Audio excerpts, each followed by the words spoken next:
Alright. I had forgotten about these hangout events. Forgot they added these. Let's do take care of some stuff first. To take shelter. I'll be fine.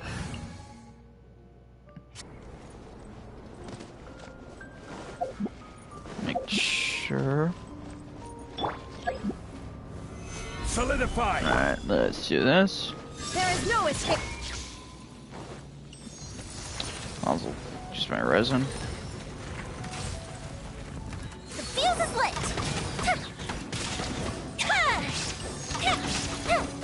Dang it.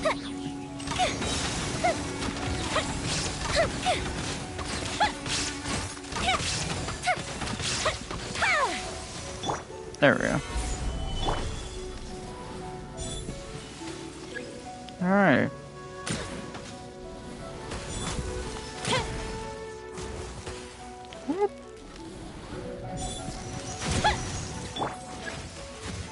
Oh, that was perfect. Order guide. And drop this. There we go. Got this. Yeah.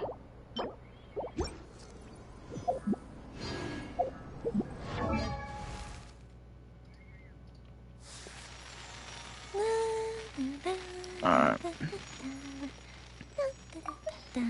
Alrighty. Ay. God.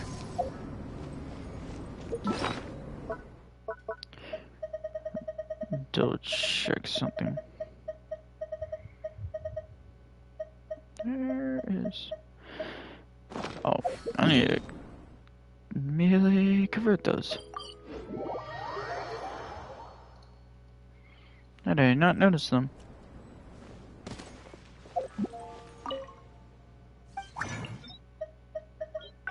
There we go.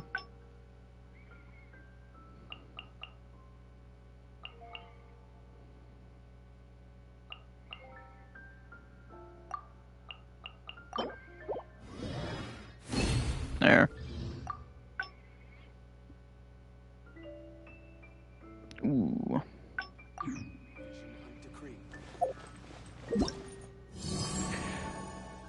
Use my spend my resin so that way at least starts recharging again.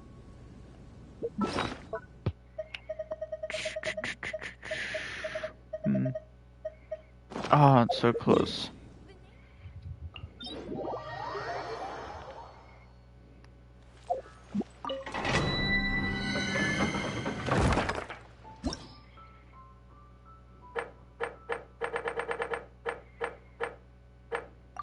There we go.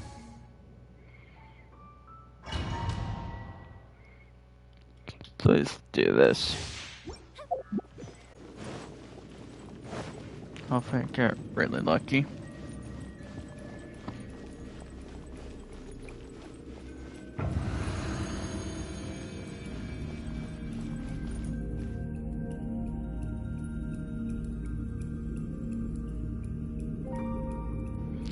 Whew, first, got something from my ear to itch. Solidify.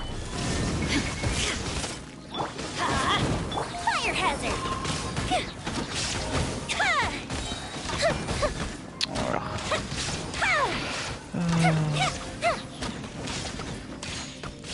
Swearing me as first makes no sense.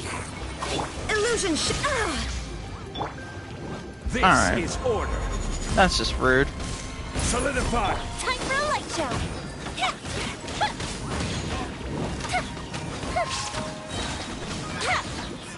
Actually, yeah, see something.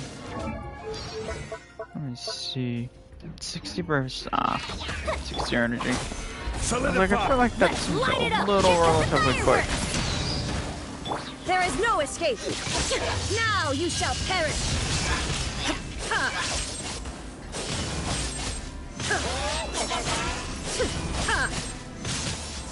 Shine down. Solidify. Everybody stand up! I will have order. There we go. Fire hazard! Really? There we go.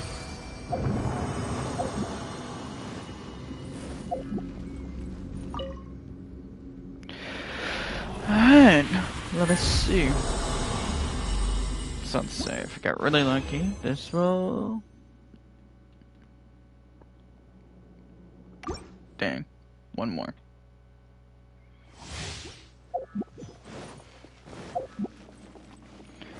So at least need to... This will be my last run. And I'll have everything I need for Eula. At least, I think. Assuming my math is correct. And not flawed. Which I'm gonna imagine is probably flawed.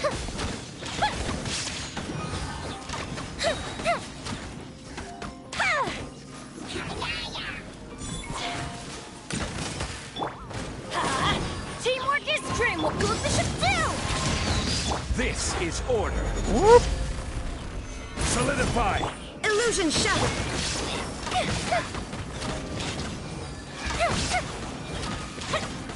Is that it? No, okay. I had the feeling I didn't jump to any of them.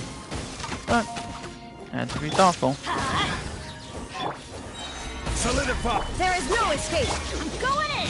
Order guide you. Inazuma shines eternal.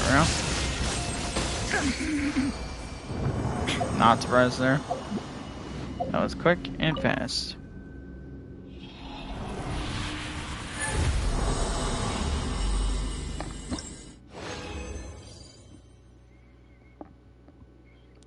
Perfect.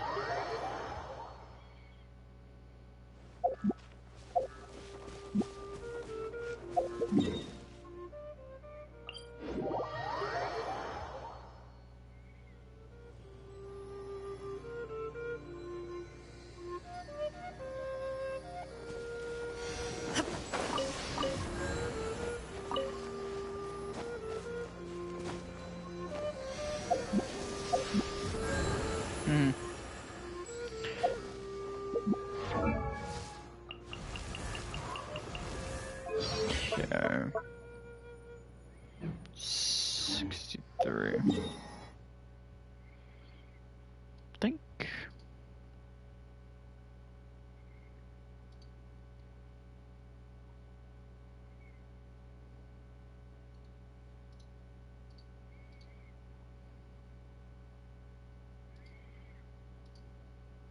Double check to make sure.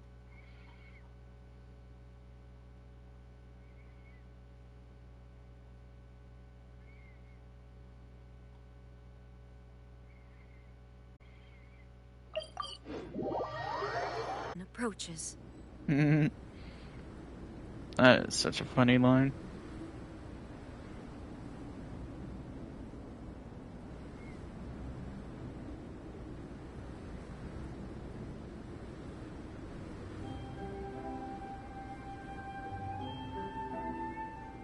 Okay.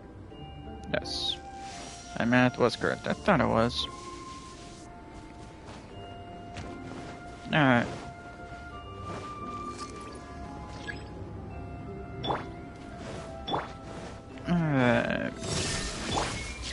Solidify. Oh. The fuse is lit.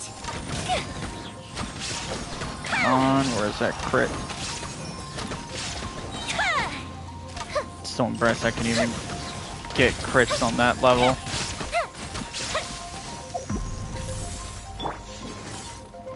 Oh god, too cold for me.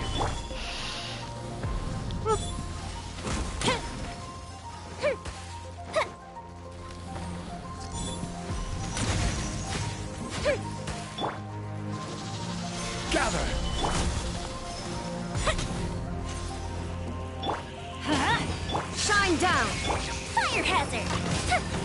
There. Perfect. Besides needing to go into more, huh?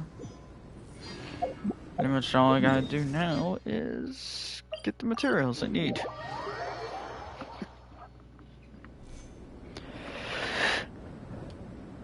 don't know why I'm leaning forward. I was leaning forward in my chair for no reason, instead of leaning back.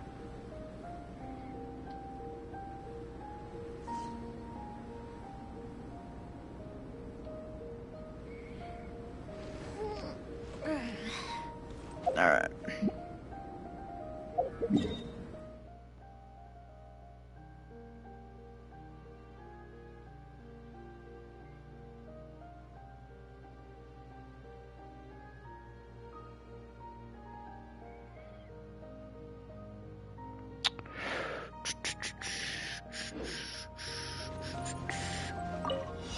Let's try and do this.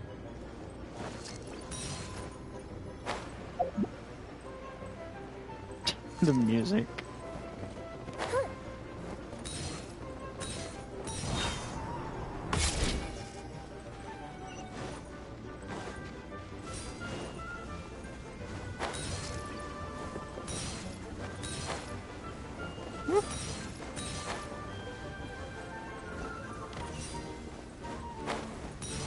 There we go. Caught the chump.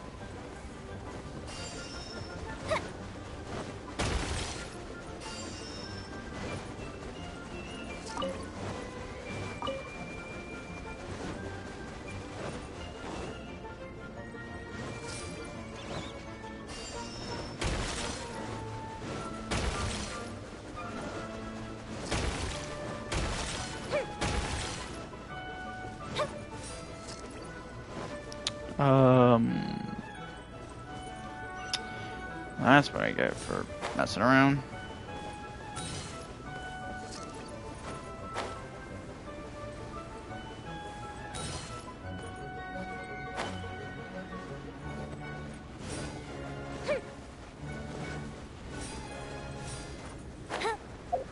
There we go.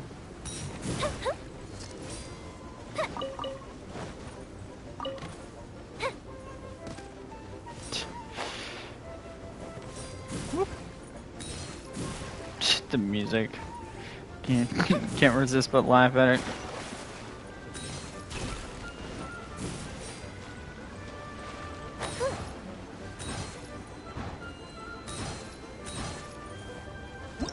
There we go.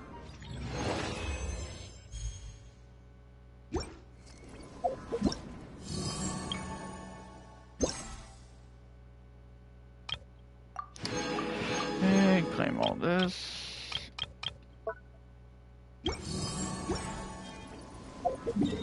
Could probably head back now and kill him. Kill this cube. Dang it. Respawn timers, you gotta love them.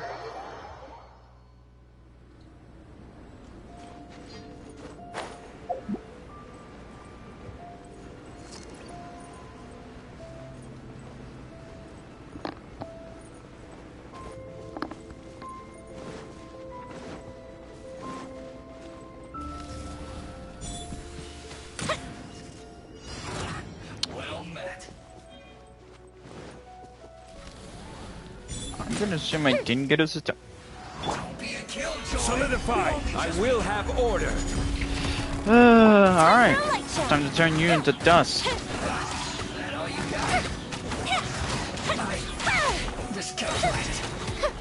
Oh, you miscalculated.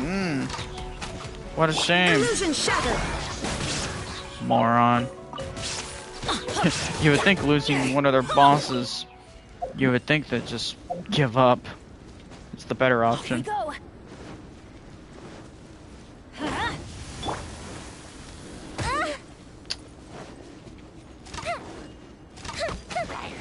How about you?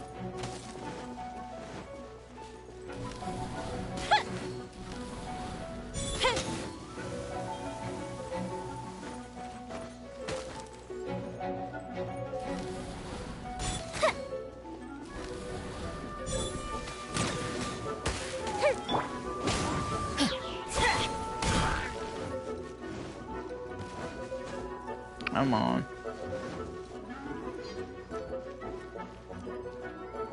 Okay, there's one, but where's the other one? So I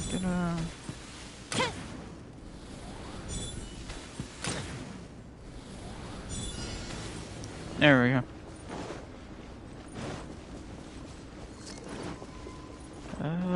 Where is...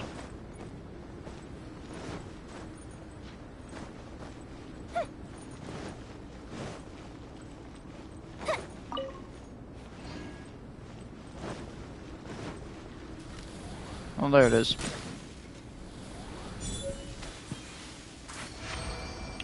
Alright.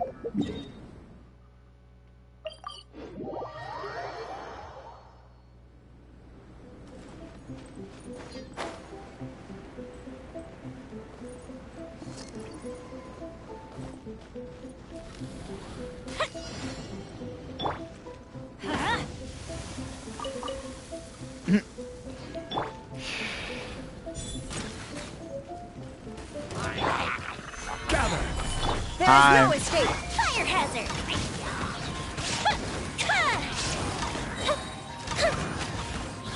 Then bye.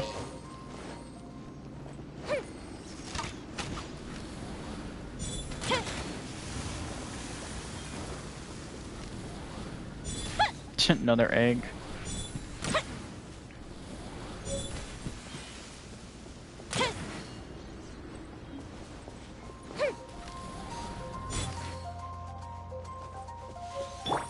Order guide you. Solidify. Yeah, that's what I thought.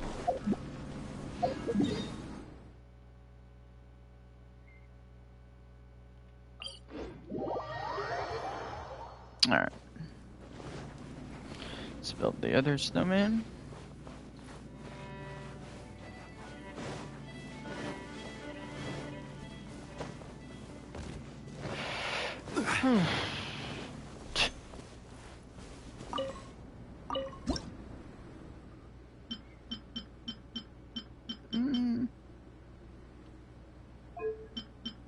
We should look for a place to take shelter.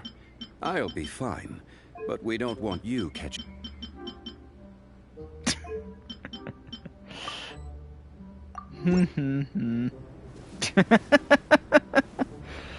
Well, that's comedy.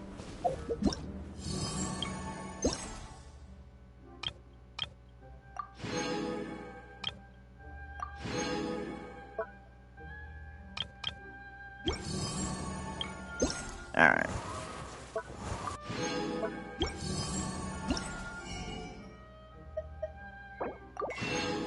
There we go.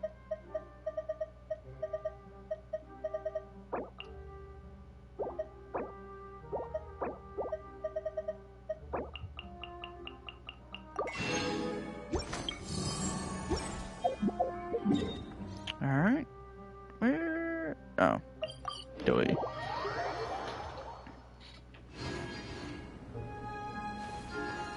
Alrighty.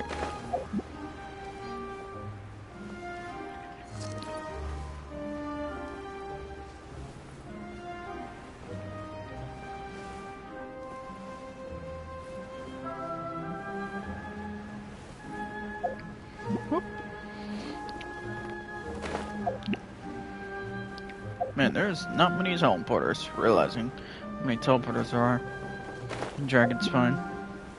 And almost the complete lack of them.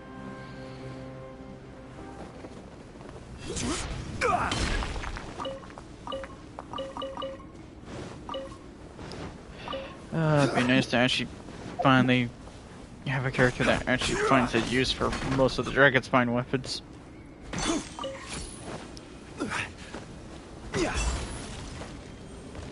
Alright.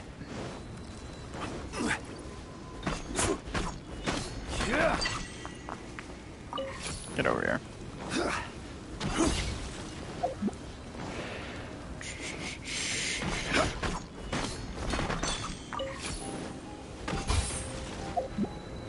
There we go. Gather.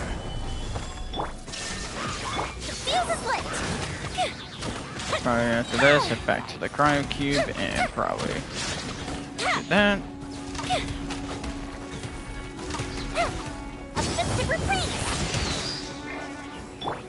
Torn to oblivion.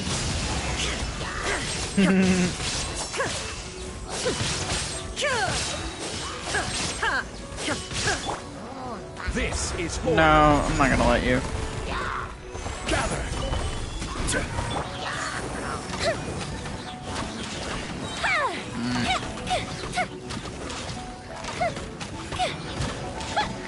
Let's do this. I will have order. There we go.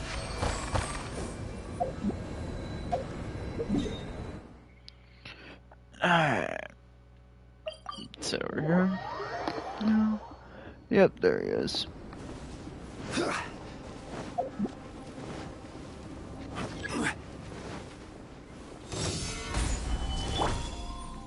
Shine down. Time for a light show. There we go. 42. Nice. Ah. Oh, what? Whatever.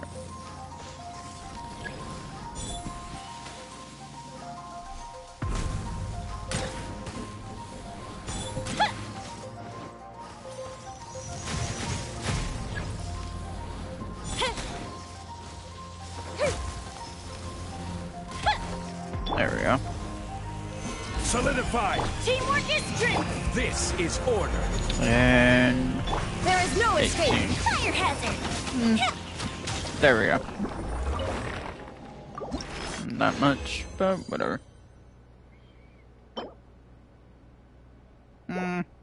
That's a decent. Not the greatest, but decent. Make sure I'm not missing any health. Yep.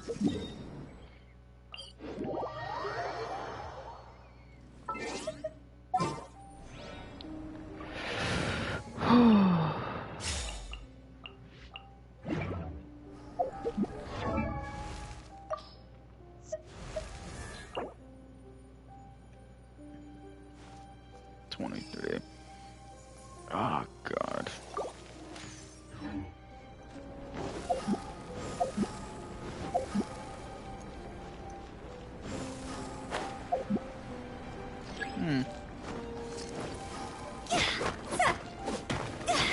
I should probably refine the weapon before I forget.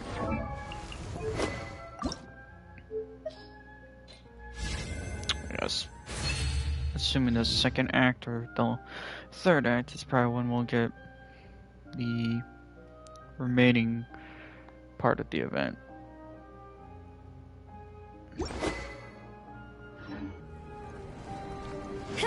Be able to max refine the weapon.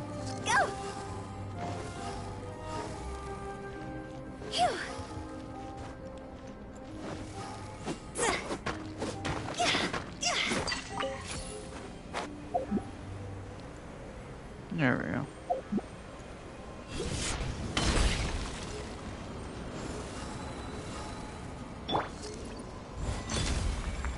Oh wow. Surprised I actually broke that.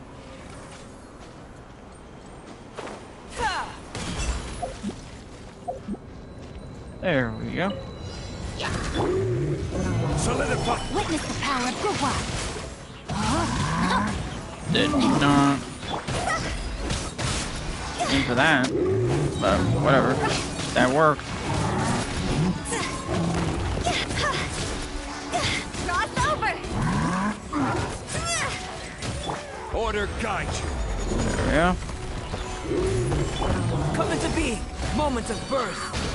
Ring cutter. No, my soul. Oh, was there another one that spawned? I didn't even notice.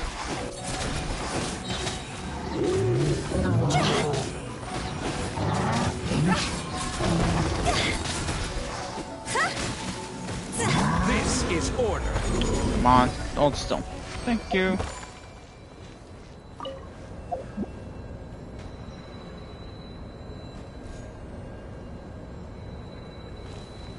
Alright.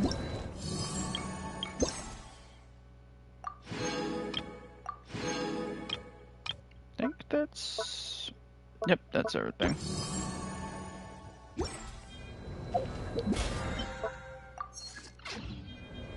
Right, go do my commissions next.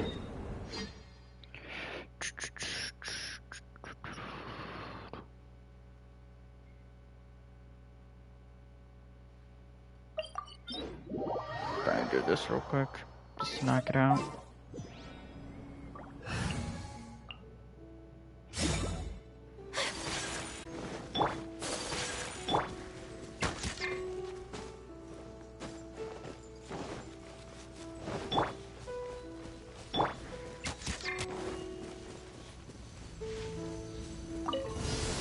Okay.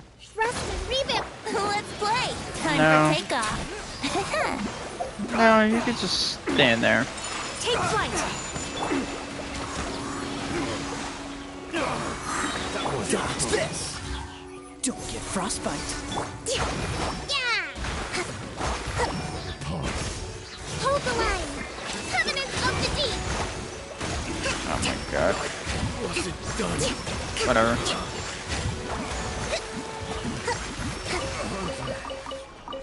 That works. The hunted.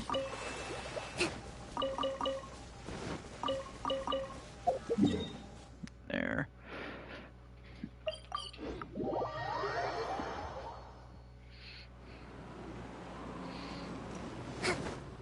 Whoop.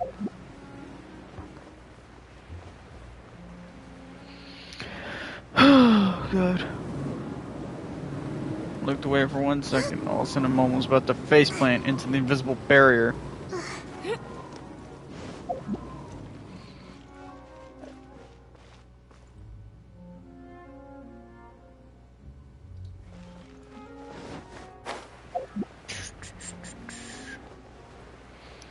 Alright.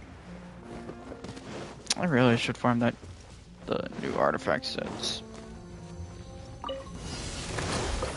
Here we go. Think you can get away? There we go. Whirling snow. Embrace the ice. Let's play. No, God, shut up. What? What game? What is the blast radius of that? Time for takeoff. Brace yourself. My apologies. You're open! Alright, Balin, you asked for it. Whirling snow. There we go.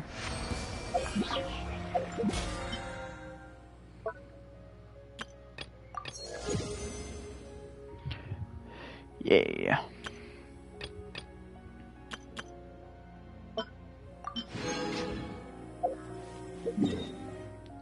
Alright. Now let's get back to those commissions. Rather knock them out of the way. Now, before we get to the Hangout events, which I imagine are probably going to take an hour or two to complete them. Assuming Toma and Sayu's were, which I think took around that amount of time. But I guess that was mostly just for, like, the case of completing all their endings. Or getting all the endings.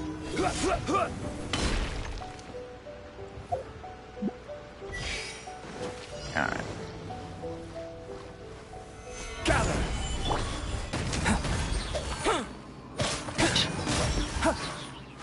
Not bad.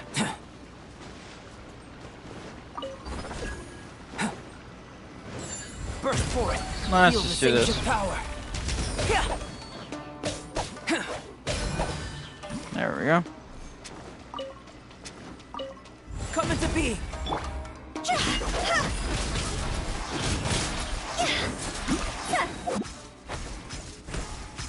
Okay. Please, thank you. That's for time to not be I pyro. will have order!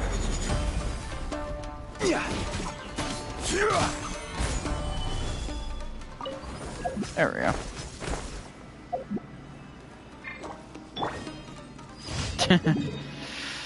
Too bad. So sad.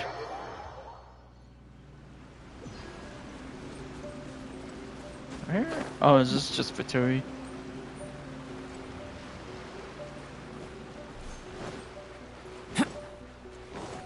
Thinking about it, it's probably Fatui. Over here.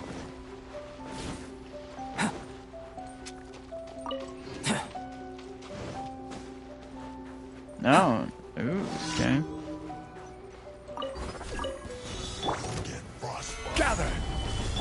Burst forth. This isn't good. What?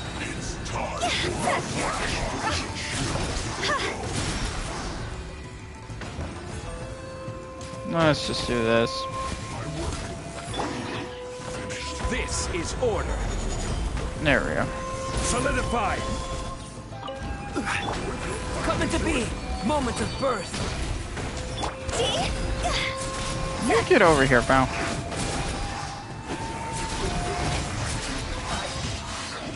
There we go. Yeah, I think he miscalculated by a large margin.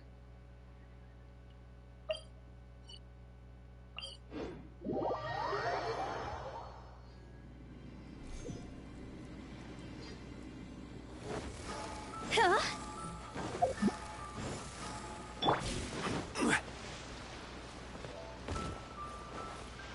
Alright. Oh boy. This again. Solidified. Burst forth. Order guide you. Nope. Witness the power of Gorou.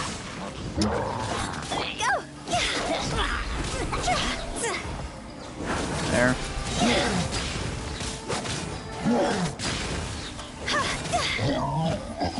There we go.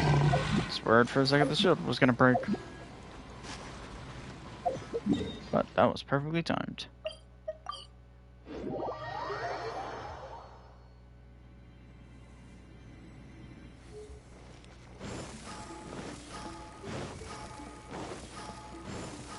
Huh? Alright.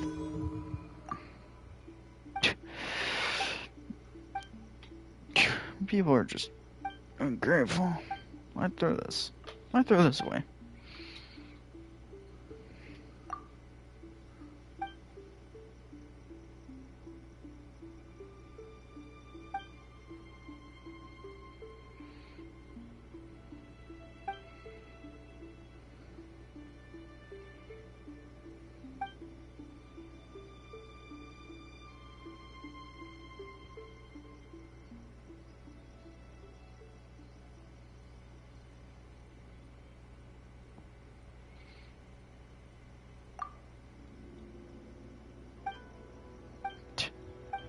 Piece of paper, cheese. And now the part again to up them. Also, what lunatics do this?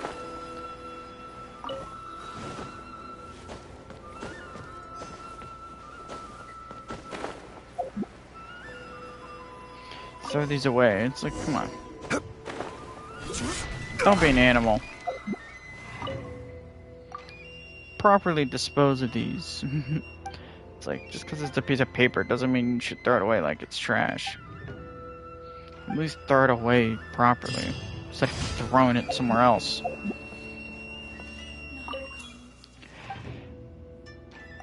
Sheesh. Alright. Well, let's see. Might as well try my luck.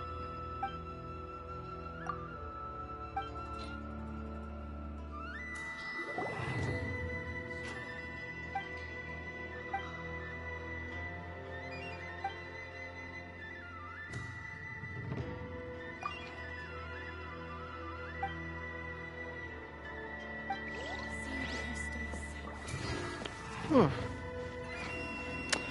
I had the urge to seize, and it right now is not wanting to come out.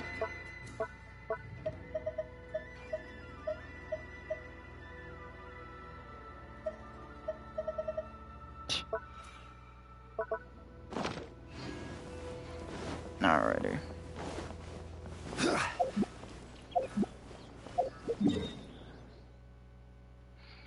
What?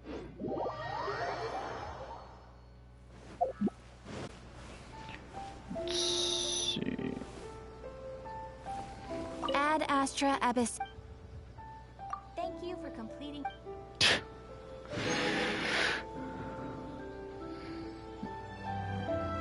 Okay.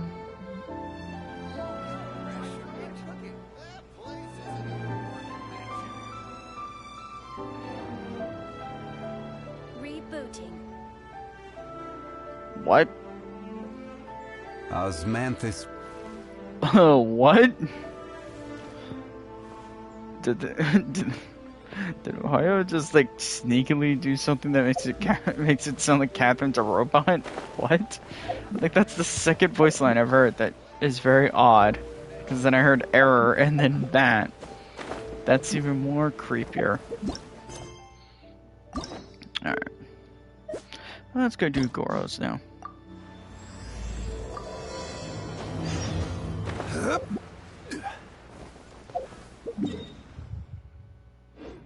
Oh, he's... Wow. Just curious of something. There.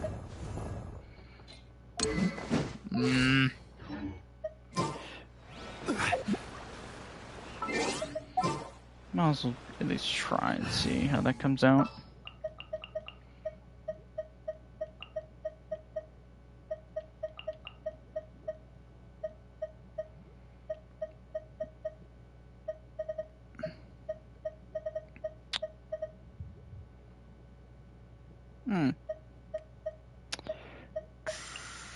I will protect you. Let's just do this for fun. Oh, hey, guy. What is going on over here? I really can't recommend that store highly enough. A couple more visits and you'll find that the fur on your tail is silky smooth. A gorgeous tail like yours deserves lots of tender, loving care. Don't you agree? No need. I'm not interested in that kind of thing. You say that, but do I see your ears saying otherwise? Although your tail isn't professionally maintained, the fur doesn't look dry and coarse. To me, this says you like to take care of it. I'm also guessing that you like to curl up into a fetal position and hug your fluffy tail tight as you go off to sleep. How do you know? Don't be ridiculous. I'm a high-ranking general of Watatsumi Island. How could I do such a thing? Oh, it's okay. There's no need to be embarrassed. The desire to cuddle up to a soft tail while sleeping is quite natural. Really? Wait, no. Why are we still on this topic? In fact, why am I even here talking about tails with you in the first place? Why? Because Oh my you are God. blessed with a wonderful fluffy tail, that's why. I think it's very cute. Ugh, I'm trapped. How do I get out of this? Mm. It's you! Oh, thank goodness. Please save me. Oh, and how is my favorite little one doing, hmm? I didn't expect Oh to my meet God. you here. We were just talking about tails. Gorou has a beautiful tail, don't you think? Doesn't it make you want to stroke it? I'm just gonna do this one. Don't be nervous. Just follow your heart's desire. She's not going to fall for it. We've fought side by side. Pardon me. Lady Gucci, we have completed the matter you instructed us about previously. We have selected a very skilled artist to be in charge. I'm confident that the finished product will be to your satisfaction. I'll take a look later, and if everything's in order, place it in front of the store. All right, I won't tease the two of you any further. Do make the most of your trip here, won't you? Quite a lot has changed. I wish you both a fun-filled time on Narukami Island. There was definitely something strange about the way she looked at me in the end there. Could she be plotting something? Sorry that you had to see that. The real reason I'm here at Yae Publishing House is to buy some books for Her Excellency. Not Since surprising. Watatsumi Island signed a peace treaty with the shogunate, we've had much closer contact than we did before. I also wanted to come and see what things are like in an area ruled by the shogunate. I hadn't counted on running into her. I've interacted with her a few times before, but I can't say I've ever gotten used to it. I've never been good at dealing with people like her. The way she towers over me and speaks so cryptically. Something about her is strangely intimidating. I could probably deal with her in battle, but I don't know where to start when I run into her in normal life. I guess this is a weakness of mine.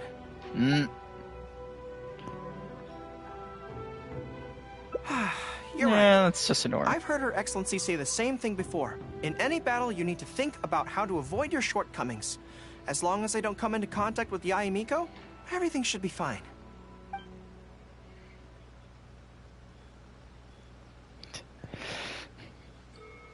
I would do this. Really? Just kidding.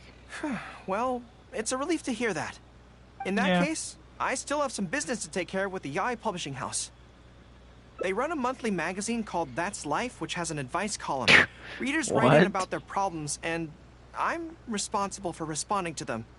Not quite sure why they chose me, but it's my job now, and I can't give it up just like that. Yae Miko just handed me the latest batch of readers' letters. Let's find a place to write the replies, then pack them up and send them back to Yae Publishing House. Okay.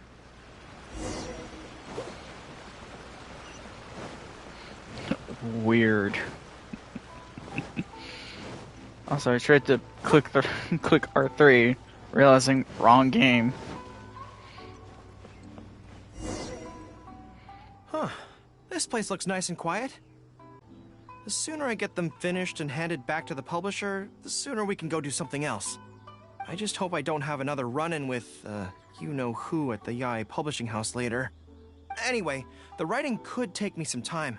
The questions I receive are often so strange that I have to think long and hard about how to best answer them.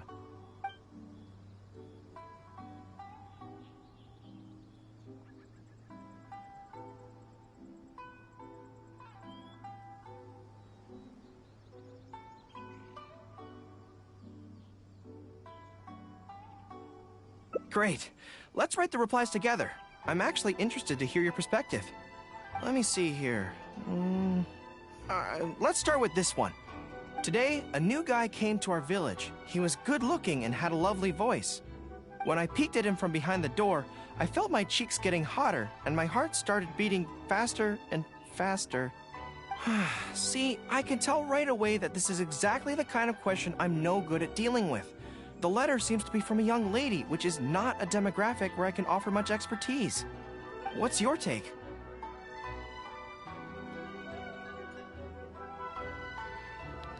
Oh my god. Well, I don't know what it's like to be in love, but if you say so, I think it makes sense. I'll reply like this then. It's likely that the feelings you're experiencing right now won't occur many times in your life. I urge you to summon the courage to seize this opportunity and see where it takes you. Oh my god. No matter where that may be. Very professional. Really? But that's how it is in battle, too. Opportunities to seize victory are fleeting. When they arise, you have to capitalize on them right away. I imagine it's the same in love. That's my suggestion, anyway. Come on, let's read the next letter. Not far off, but a little less professional. My neighbor is always borrowing money from me, but never seems to be able to pay me back on time. I have tried subtly raising the issue in conversation several times, but he always finds a way to dodge my questions. He was kind to me when I was young. I don't want to make things ugly, but the money issue bothers me a lot. Please help me. If this is a dispute between neighbors, it must be settled as soon as possible. It's like when conflict arises between generals in the army. The proper policy is to resolve it without delay. The most important thing in military regulations is fairness. It is only right to pay back a debt. I want to suggest that the writer demands their money back in no uncertain terms. Do you think that makes sense? I think that does. In a way. Okay, so let's reply along those lines. Also, Let I'm me gonna think. assume, depending How about this? on these replies. It is good that you want to repay your neighbor's kindness, but be aware that you can find other ways to do this that don't involve lending them money. Right now, the most important thing for you to do is demand your money back. Being kind does not mean allowing your neighbor to walk all over you. Okay. That is about as we are done with blunt that letter. of a truth. The next one seems longer. Let me see. Hello. I was born on Narukami Island, and now I'm a soldier in the Resistance. So, this is from one of my troops? Most likely. But I'm not sure who. Before passing any reader's letters on to me, Yae Publishing House has their staff copy each one by hand and redact all names in the process. Smart. So I can't be sure who exactly this is. Anyway, let's keep reading. Please I be couldn't turn a Gorou blind eye for to no the Vision reason. Hunt decree, and my anger drove me to join the resistance. My comrades and I have fought side by side, and I have formed deep friendships with them.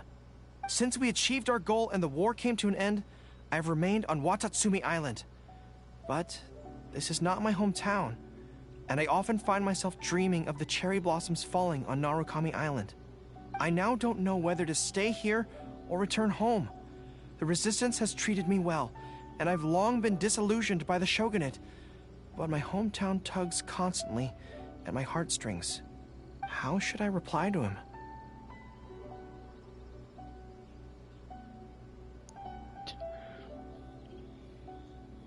Let me think about it. To There be you go. blunt, I obviously don't want any soldiers under my command to leave.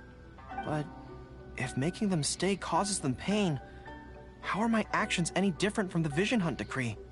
I suppose I'll nice. reply... Narukami Island has changed. You should go back and visit. That should do it. I'll be okay. Come on, let's finish the rest of the letters.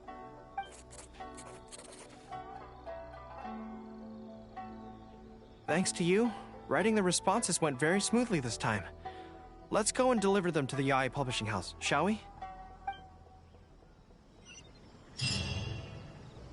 Alright.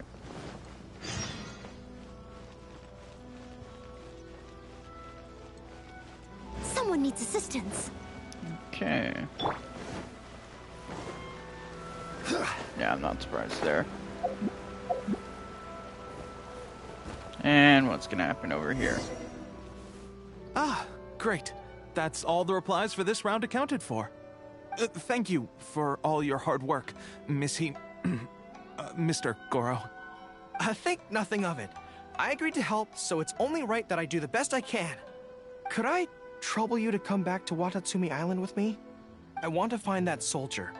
Not to persuade them to stay, I don't want them to leave without saying goodbye. Kazuha once told me that the bonds between people whose paths have crossed can never be broken, even after they part ways. But maybe I'm scared he might be wrong. People can change quickly, and I worry that the next time I meet my comrade, who fought so bravely alongside me, there will already be some distance between us. Great! Then let's head off whenever you're ready. Okay. A little concerned what's going on there with the saying a totally different name.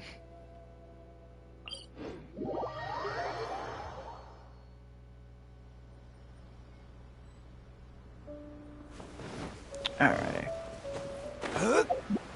God, coming to this place every time never gets old. It's so beautiful.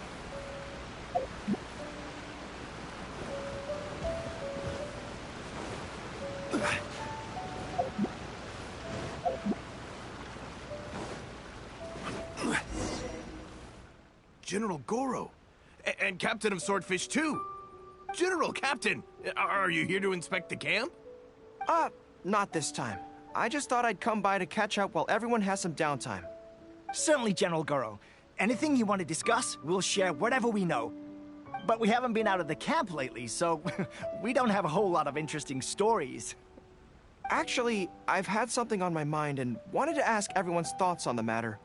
You see, after the war, Her Excellency streamlined the army and a lot of people were transferred to other duties. Do you still have much contact with each other? To be honest, not much. We're so busy even with just training and patrolling that it's almost impossible to squeeze in the time to meet up. We have holidays, but we usually use them to go home and spend time with our nearest and dearest. And besides, everyone's vacations come at different times and our schedules rarely overlap. Yeah, I'm busy when they're free, and they're busy when I'm free. Anyway, even if we did manage to meet up, what then? We all do different jobs now, and we all have new friends who aren't mutually acquainted. I'm not sure what we'd talk about. So that's really how it goes, huh?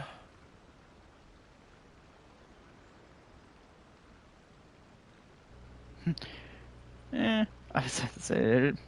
Both of these are very true. It's I part of know. life. It's okay. It just seems a pity. That's all. You know, having said all that, there's something else that I've always felt about this. Really? Yes. I feel that no matter how long we're apart, and no matter what we might go through in the meantime, all of us will be straight back here if Watatsumi Island is ever in danger. Even if we've all changed beyond recognition, we can always trust that we've got each other's backs. And that's one thing that's never gonna change. We're your troops, General Gorou. You trained us, you took us into battle, and led the way as we charged against the enemy. Even if we seldom keep in contact now, we are still brothers in arms. If you say the word, we will all pick up our weapons again at a moment's notice. Long live the resistance! Yes. That's the way it should be. Long live the resistance! I won't disturb you any further. You guys keep training hard. Regarding everything else, Too funny. I'm sure it'll all be fine.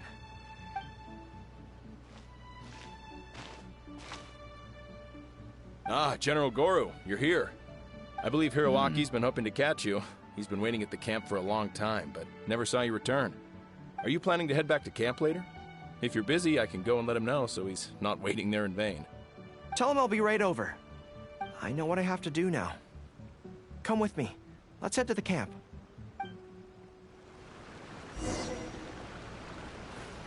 Alright. Denjiro is right.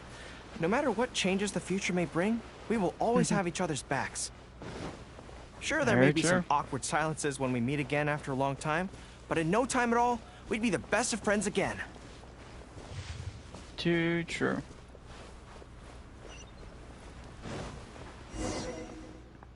General Alright. Gorou,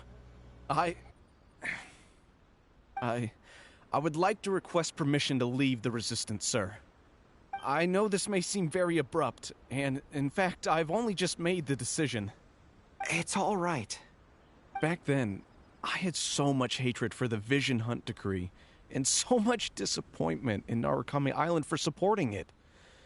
But after the war ended, I wanted to go back and visit, but I still couldn't make up my mind. Thanks to Miss Hina's encouragement, I was finally able to find the courage to talk to you about it. Of course, if you disapprove, I'll obey your orders. I am your subordinate, after all.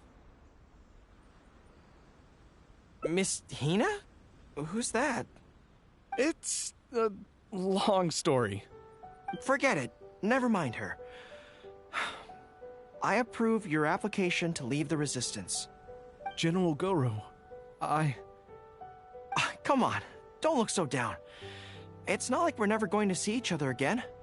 If you ever have the time, you should come back and visit Watatsumi Island. There's no need to limit yourself to a specific place. Just do what you want to do. No matter where we are, we will always be comrades. Yes, General.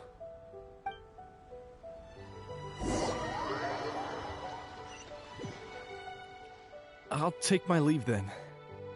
Take care of yourself, General Gorou. Take care. That was okay. Or should I say, it was for the best. This is how it should be. It should leave you with a smile on your face. Just like this.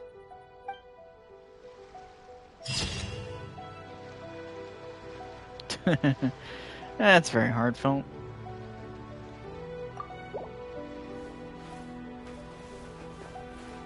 So that's why here. So let's say the closest island he would have had to gone is like not even safe for him. Okay.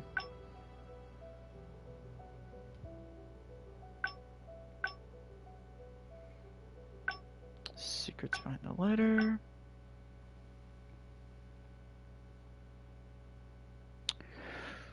Okay.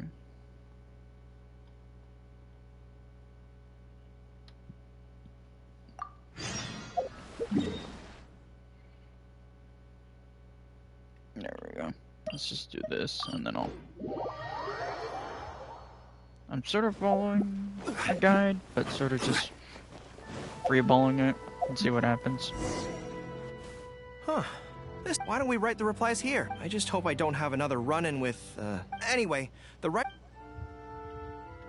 I'll go keep a watch. You want to scout ahead? Yeah, that works. This way, if Yae Miko's lying in wait for me there, I can avoid her. But stay sharp, okay? She is a force to be reckoned with. If you spot her, get yourselves back here right away. I mean, Oh my god. Secret identity. Oh boy. That's a concerning name. And a very, well, concerning name and a concerning title. There's something. All right, everyone, settle down. We are gathered here today, united by a common purpose.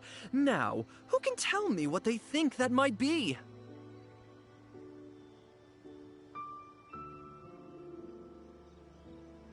Well, of course it's to tell the whole world about how wonderful Miss Hina is! An excellent answer! How gentle she is, how understanding she is, how delightfully mischievous she can be, on occasion. We can all testify to the great joy that Miss Hina has brought to our lives. But my friends, there are so many people out there in this world who still need Miss Hina's salvation. We can help by spreading the good news about Miss Hina to every soul in the world. My friend, do you have a moment to talk about Miss Hina? Friends, I found one! Someone needs our help! Shh, calm your voice down. We don't want to scare her off. Hello, my friend. On this joyous day, we would like to open our hearts to you and tell you about the existence of a perfect being. She is gentle, kind, understanding. She is the brightest star in our sky. Here, have this pamphlet. So, what do you think? Tibet's big sister, gentle and kind. She answers all your questions. Why do I feel like there's a parody of some sorts? A parody, a reference to something. Looks kind of familiar. My apologies. In my excitement, I forgot to give you all the details. Have you ever come across a magazine called That's Life, published by the Yae Publishing House? It's a monthly magazine featuring, amongst other things, an advice column. We were among the first readers to send in letters seeking advice, and we've received kind and gentle replies to each one. Although the editor chose to conceal her name, gender, and other details, we all see her as an emphatic older sister figure and feel convinced that she must be the same sort of person in real life. Oh, there's no mistaking it. Just from her letters, I can feel that she respects me, trusts me. She has a natural ability to connect with people. She's so considerate. She can always sense our true emotions from our letters and never fails to deliver the advice and the encouragement we need. Except when it comes to the topic of romantic love. She's clearly not an expert there. But even then, that just makes her to us. Recently, the column went through a low period where it just wasn't popular at all. In fact, they almost axed it. Fortunately, Yae Publishing House made the decision to publicize her image, and then the column finally started to grow in popularity. That's right! Miss Hina is the person in charge of That's Life magazine's advice column. She is the one we all admire and adore so greatly. And so, when we heard that Yae Publishing House would be revealing the official likeness of Miss Hina today, we immediately came here from wherever we were, all over the nation, to gather together and to witness this grand moment in history! I wonder how Gorou would react to this. Please, that's a good gaze question. upon the radiant beauty of Miss Hina. See how truly lovely she is. My god. This is concerning. Go back and look for Gorou. I don't think we should tell him. Also, one of those voices for one of them sounded very familiar, and I couldn't put my finger on it. If it's who I think it is. But I could be completely wrong, and it might be a totally different person. But either way, I'm laughing at this. Oh hey, there you are.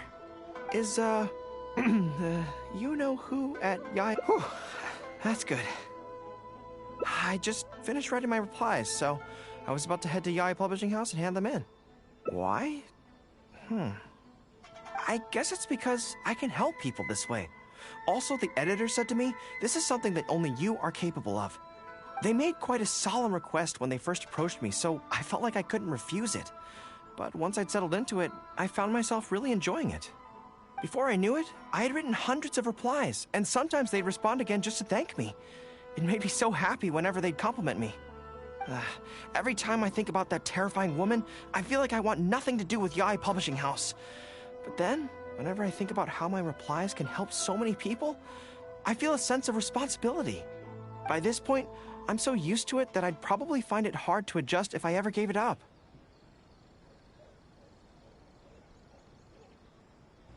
Yeah, let's not let Gorou know the full story. I don't quite know what's going on, but I'd like to get these letters delivered quickly while you-know-who isn't around. I'm really looking forward to the readers' reactions when they receive my letters. Don't say her name 3 times. In the army, people are always a little reserved when talking to me, because I'm a general.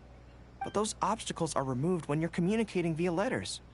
Everyone who writes seems to treat me like that one friend who they can share anything and everything with.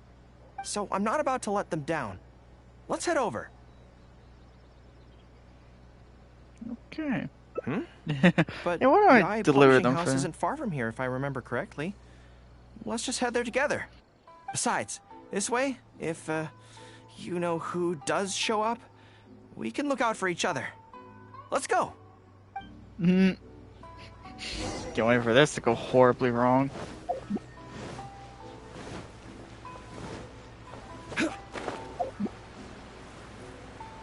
Oh no! Oh no!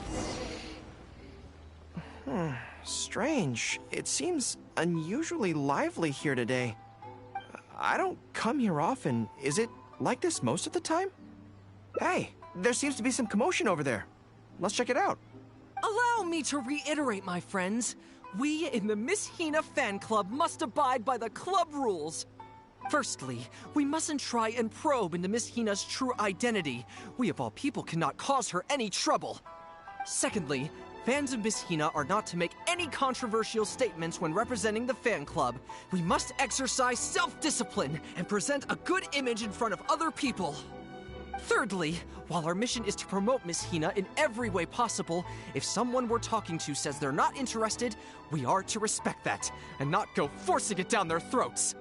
And finally, we are here today because Miss Hina has brought us together, but we are also here to change ourselves for the better, for her sake.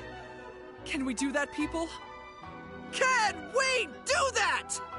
Yes, we can! Always make her proud and never bring her down. Oh, so this is what they call a fan club. I don't know whose fan club it is, but they are raring to go. Reminds me of the rallying speeches we used to give before going into battle. Yeah. Something's up, isn't it? I can tell. You're avoiding my gaze. No. Did something happen? Not. It's not her, is it? Excuse me, friend. Something about you looks awfully similar to Miss Hina. No, I you're just see. imagining things. Well, one way or another, fate has brought you here. Have you ever heard of Miss Hina? Sorry, I'm not sure.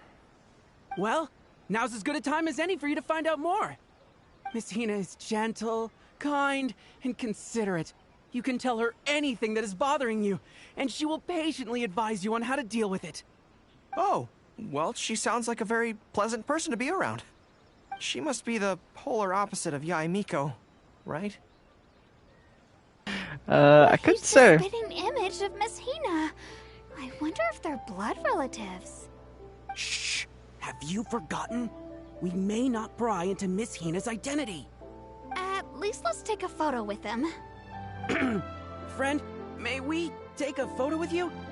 We borrowed a camera specifically to witness the official unveiling of Miss Hina's image today. Sure, that's fine. Why do they want to take a picture with me?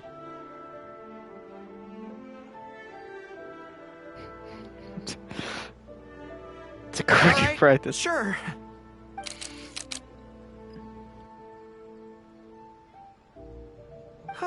That should do it. Right.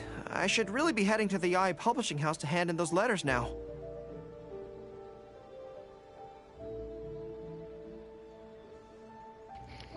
Yeah, good thing we managed to keep him in the dark. Make way, everyone! Make way! Uh-oh. The Miss Hina billboard is here. Please, make some space. Coming through. Hey, everybody! It's the real Miss Hina! Miss Hina! Miss Hina! Now I'm curious too. Let's go over and take a look. Huh?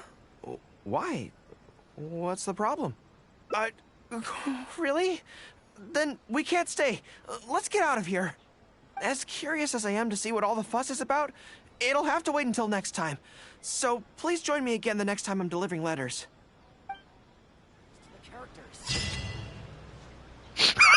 Oh my god, that reaction. That is probably the most appropriate reaction. Oh my dear lord. They say a picture can say 1,000 words, and this one is saying 1,000,000 different pictures. I can't imagine Gorou's face right now. That picture. Saving that. And now this is here. Oh my god. What is... Oh my god. Yeah, I was about to say a totally different animal, but realizing Sly Fox is probably the most correct. Oh my god. Is literally the correct thing to say there. Know that, by the way, that one person that I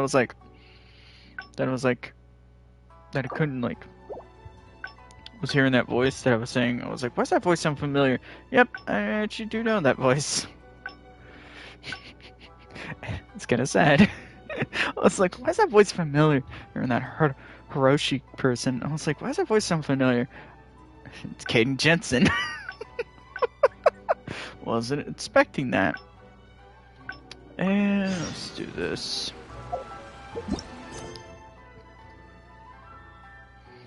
Oh god. Let me just double check everything. Okay. Okay, I don't need that branch. Let's see. If only you guys watching this from YouTube could understand that I'm looking more at a thing, literally looking on a website that more just shows us. I'm guessing I didn't load in. There was definitely something strange about... Oh, Sorry no. that you had to see that. Since Watatsumi Island, I also wanted to come and see what things are like. I've interacted with her a few times. I've never been good at dealing with people like her. The way she towers over me and speaks so cryptically. Something about her is strangely intimidating. I could probably deal with her in battle, but I don't know where to start when I run into her in normal... Alright. Something in my eye. Really? That would be great. To be honest, this is something that's always worried me. If the soldiers ever saw me in this kind of embarrassing situation, they'd be very disappointed. So, I have to overcome it. For their sake. As soon as I've worked through this, let's go take on Yae Miko again. First things first, though. And...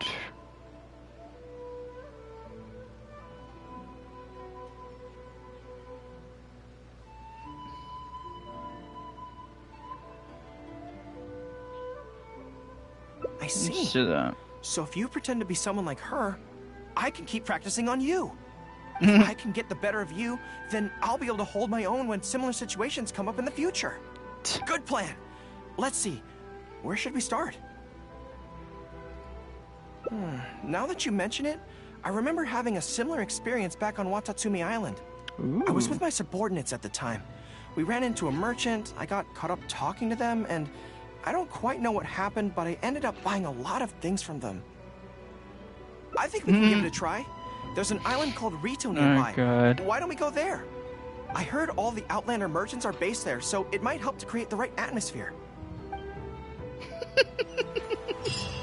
Oh my god. forget the term for that one, but that one's very funny. That's a funny joke to be making fun of. So this is Rito. Although it looks slightly gloomy, it feels very peaceful here. I don't see any Tenryo Commission soldiers roaming the streets. What a nice place. Okay, let's get started. I'll be me, and you be a shrewd and savvy businesswoman.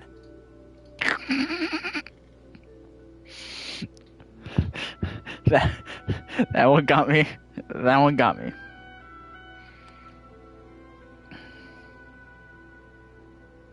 Hi. Hi.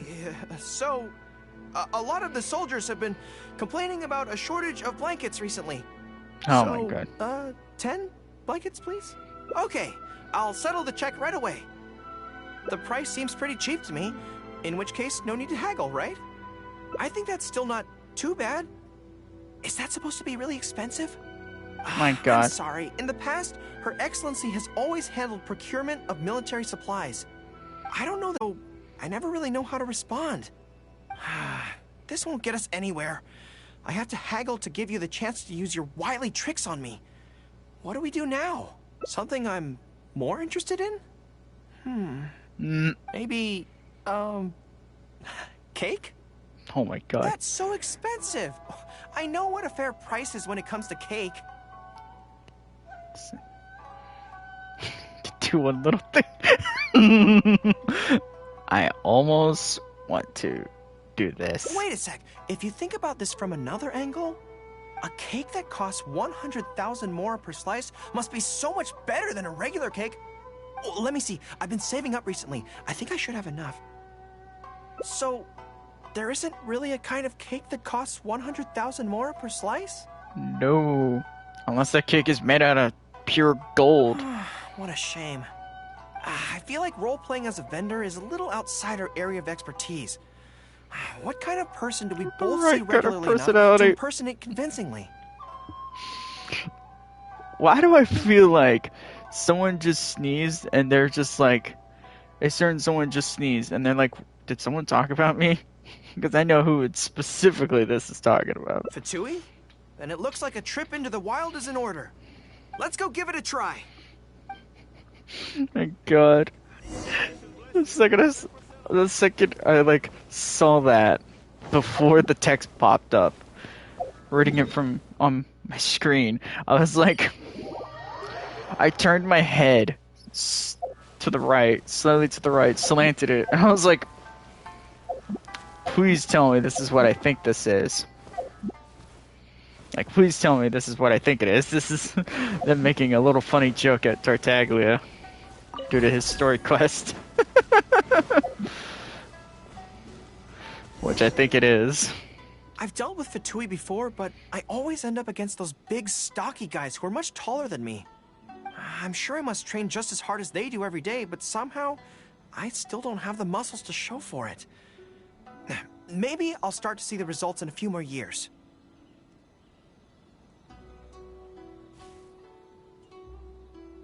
Really? That's very kind. But still, I think that I should aim to look more muscular than my subordinates at the very least. I know that people's trust in me has nothing to do with my size, but if I were taller and bulkier, they'd be able to identify me from behind more easily when charging into battle. That way, our forces wouldn't scatter so easily. As long as I was on the field, they'd be able to follow me. But enough of that. Let's get back to it. Who are you going to roleplay as this time? Let me amuse myself a little. The more the merrier. Are you here to play with me? Oh god. These all sound very funny. Also, I realize, are these all the lines of the Fatui soldiers? Like the pyromancers and all of them? Because I know the let me amuse myself a little is the Sicilian mages. The mages, more the merrier, I think is the gunners? And I think this is the mage line. So there's two mage lines in the regular soldiers. Actually, no, these are all mages lines.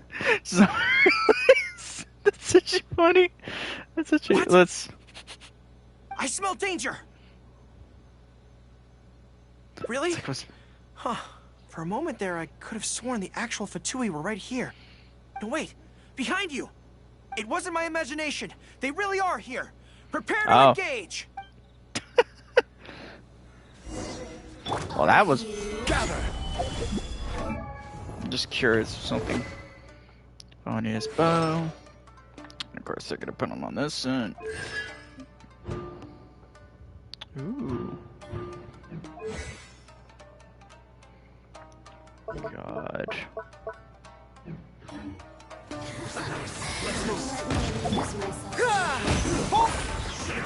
Witness my great undertaking. I will have order. There we go. I must leave no stone unturned.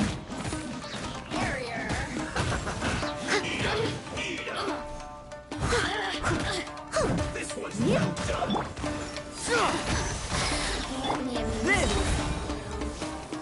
Fire it up! Supporting fire! Press the advantage! Moment of birth! I cannot see what's going on. Steady as stone, as a dutiful maid would.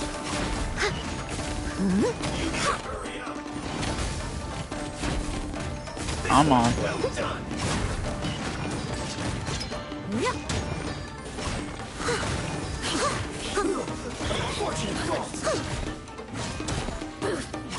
Just shield on shield action.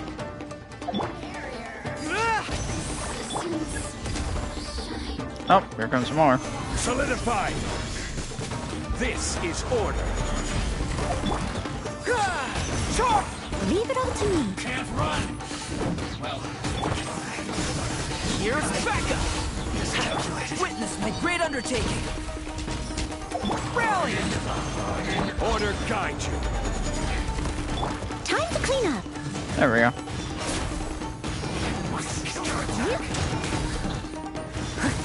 Surprisingly not bad damage. It's all fun and games until the real Fatui show up, huh? That little interruption has really ruined the mood for me. Let's not do any more Fatui impressions for today. It seems in poor taste after the trouble they caused in Watatsumi Island anyway. Do we have any other options? What do you mean? Let's imitate the person you fear the most. Isn't this moving a little too fast? Her Nope. Excellency advocates slow and steady progress in all things, and cautions against trying to advance too quickly. To clarify, it's not that I'm scared. It's just that I don't know if the time is right. It's time to take this a step. I guess you're right. Thanks for your encouragement. It's not like me to shy away from a challenge like this. Let's do it! Time for a make-or-break training exercise! Alright. Oh god. And it's like fitting that out of all the twins, I'm Lamine. That I have, for me, it's Lamine. So this is fitting. And we're back. Don't worry, my head's in the game this time. I am a high-ranking military officer of Watatsumi Island and the General of the Resistance. Whatever tricks you've got up your sleeve, you're not going to get to me. So bring it on!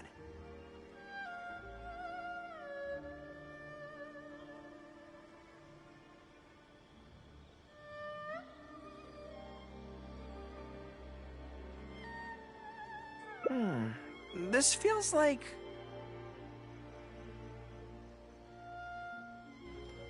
Oh my god. Yes, it definitely feels like...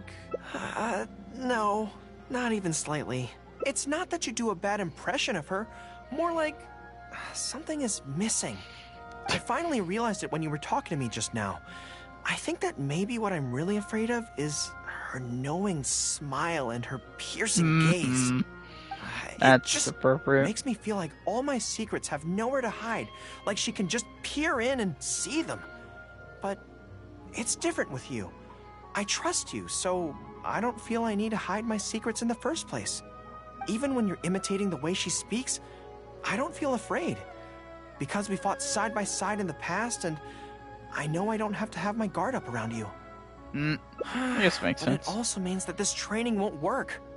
I just have to accept that this is a weakness of mine, as much as it pains me to do so. The thought of having to live with this weakness forever is frustrating. Are you serious? I'd love that.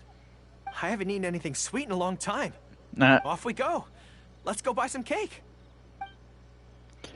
Oh boy. All right. The next step is to find somewhere nice and quiet. Someone needs assistance. Okay.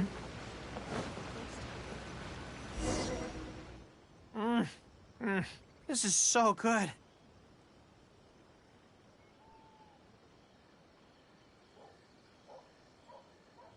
In the camp. It's seen as a luxury item in the ranks of the Resistance. We have special meals on occasion, but even then it usually means meat and wine, not dessert. So, thank you for treating me to some cake. The only downside with Narukami Island's pastries is that they're such exquisite things, you can't just chow down on them. But, as Her Excellency says, a general needs to show patience and restraint. Wow, don't mind if I do. Oh. It's so sweet. Oh boy. What's this one gonna look like? Yep, there it is. I was honestly expecting Yai to be in the background of that. Just like sticking her head in there. Alright. Where did we... Okay.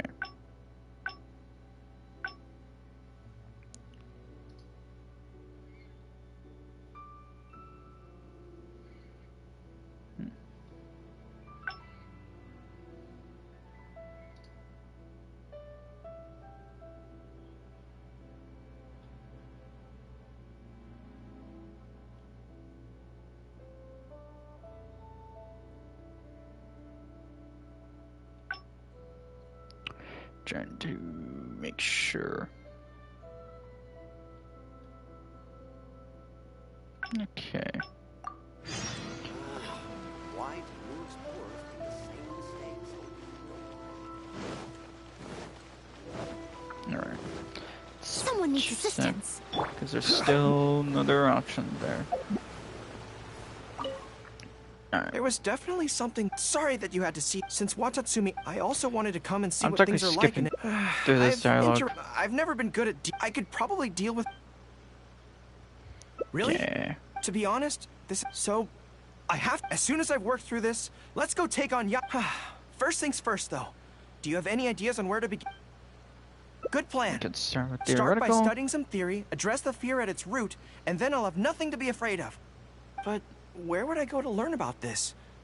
I wouldn't know anyone on Narukami Island. Oh, let's go back to Watatsumi Island and ask around there. Okay.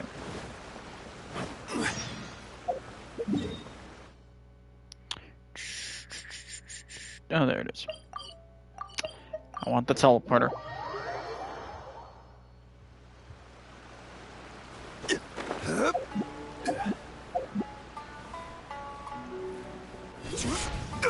Alrighty. Whew. I feel more at ease on Watatsumi Island. I had an idea on the way here. Many of my army comrades are older than me, and I'm sure that handling this kind of situation must be second nature to them by now. So I thought we could go ask them for advice. But I can't just go to them and say, hey, I'm no good at this. So instead, I'm going to go with a cover story, that I'm asking for a friend.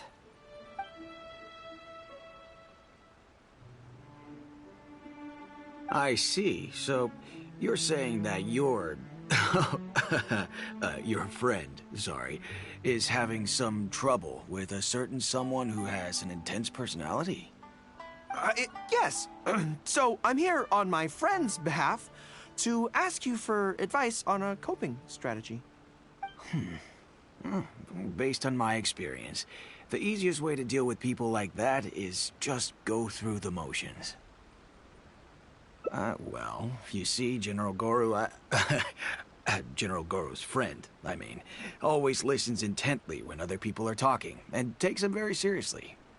No matter who the other person is, General Gorou's friend treats them all equally, which, don't get me wrong, is something I admire very much. But the other side of the coin is that it makes General Gorou's friend very susceptible to falling for the other party's verbal traps and being led by the nose. If something like that is bothering you, your best bet is simply to not give the other party your full, undivided attention. Don't hang on their every word, and when they ask a difficult question, just gloss over it. That makes a lot of sense, actually. Ah, so that's how it's done. Well, it's something to try. Whether it'll actually work in this case is a different question. Going through the motions is a skill that everyone has to get the hang of as they get older. I'm guessing General Gorou's friend is on the younger side. Well, on my friend's behalf, thank you for your advice. Don't mention it. Oh, yes, I heard that Miwa from Sangonomiya Shrine is also in the area. Why don't you ask her for advice, too? She's supposed to be good with interpersonal stuff. It can't hurt to get another perspective. Makes sense. All right, let's see what Miwa has to say. I find it funny that the guy's just like, Most yeah, I people see who through wish this to have trick. an audience with Her Excellency usually start by presenting their name cards and official documents to Miwa, who then passes them along. Wow, So that I'm is a sure chain. Miwa has lots of experience dealing with all... General Gorou, and the captain of Swordfish too. What are you doing here? We wanted to ask you about something.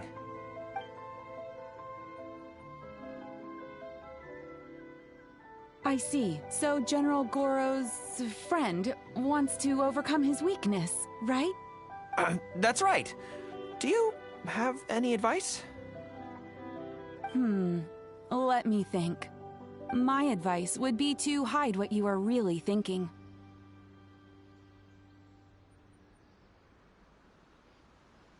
Cast your minds back. Why do you think Yae Miko was able to tease General Gorou's friend, and not the other way around? It's because she always has that same smile on her face, so no one ever knows what she's really thinking. She's already won the battle right from the start.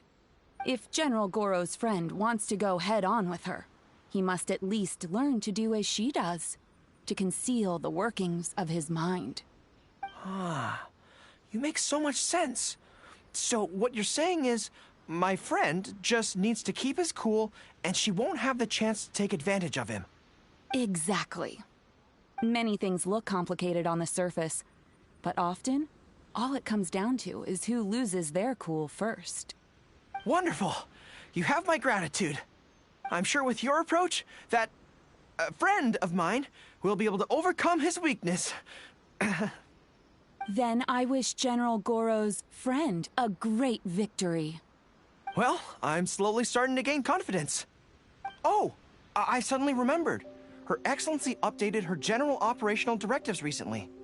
Who knows? There may be some useful suggestions in there too. Let's go take a look, just to be thorough. Oh my god.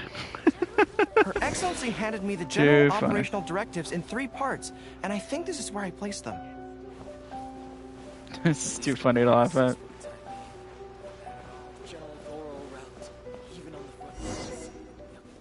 Let's see.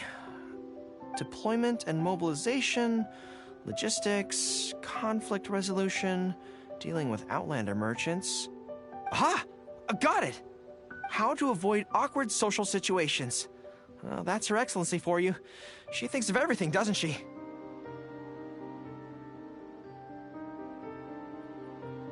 Socializing is as important as a decisive battle. Know yourself and your enemy to succeed.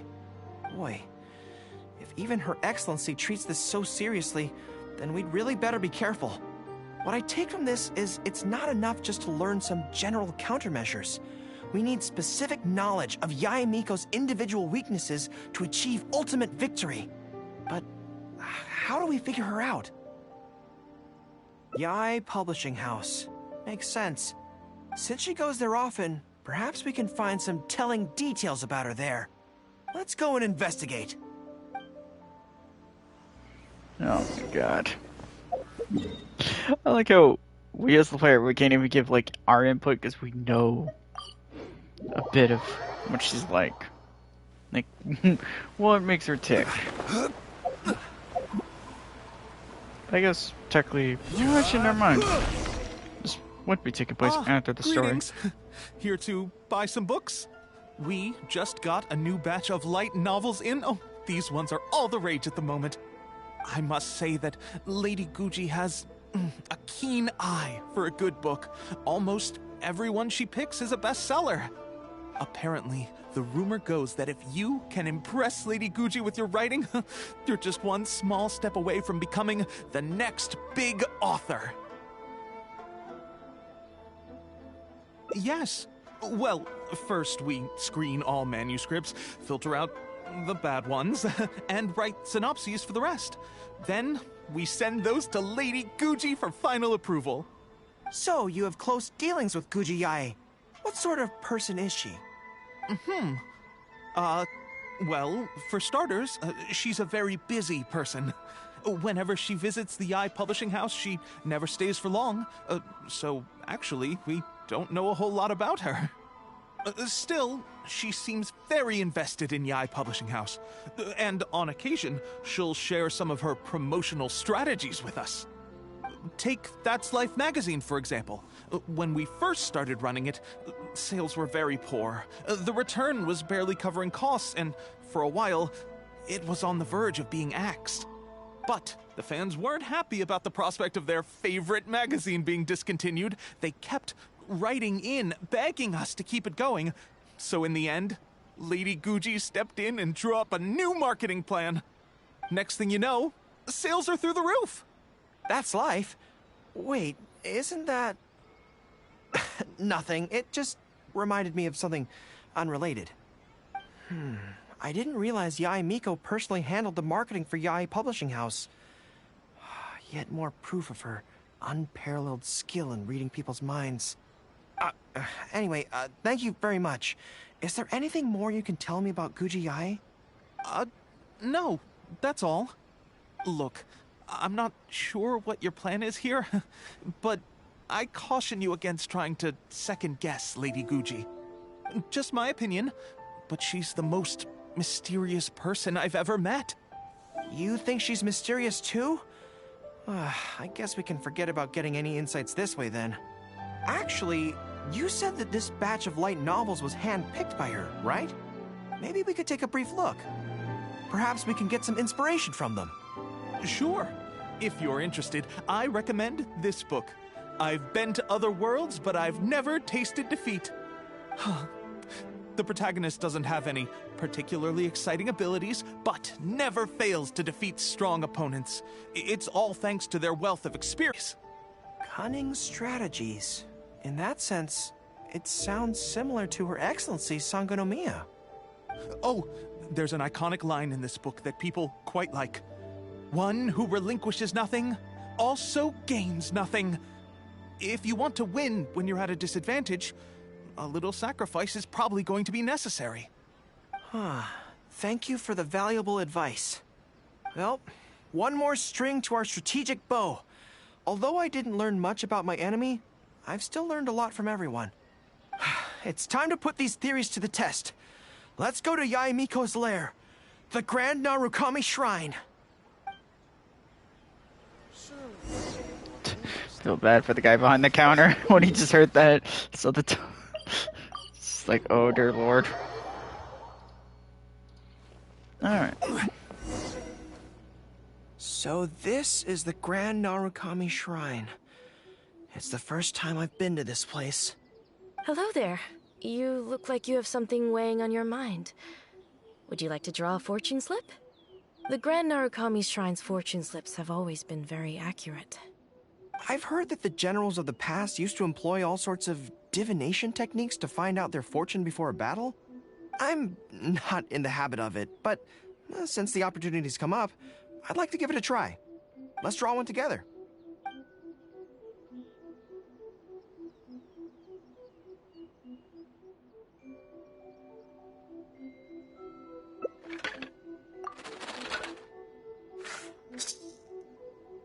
Let's see what we've drawn.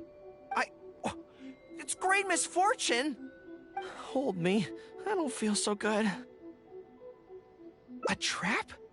Are you saying that Yae Miko fears us and tried to sabotage our plans by making sure we drew a great misfortune? Who knew she'd stoop so low? Well, I will not be intimidated.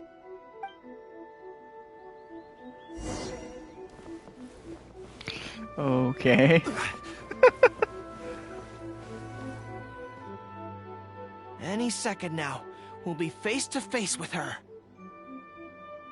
Don't worry, all our hard work is definitely going to pay off. She can forget about teasing me this time.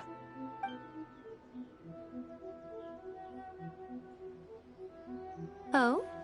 You arrived a little later than expected. Did you run into some trouble along the way? But of course. That's why I'm here waiting for you. So what if you knew we were coming? This time, we won't get caught off guard. We're here to... Slow down. No need to rush. Let me guess. In the past, I used to have many believers coming to see me at the shrine every day, and most of them came for the same reason. Especially those who came in pairs. 9 times out of 10, they were here seeking to know their future fate, hoping that it would be a lifetime together. If you're interested, I'd be quite happy to do a reading for you two.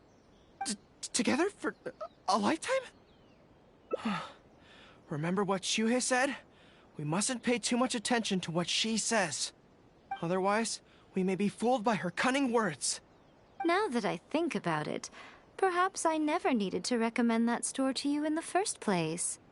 You can just leave all your fur grooming to your little friend here. Imagine her holding your tail in one hand, combing it gently with the other. Uh-oh, not good. My mind is already full of mental images. I'll have to resort to the method Miwa taught us.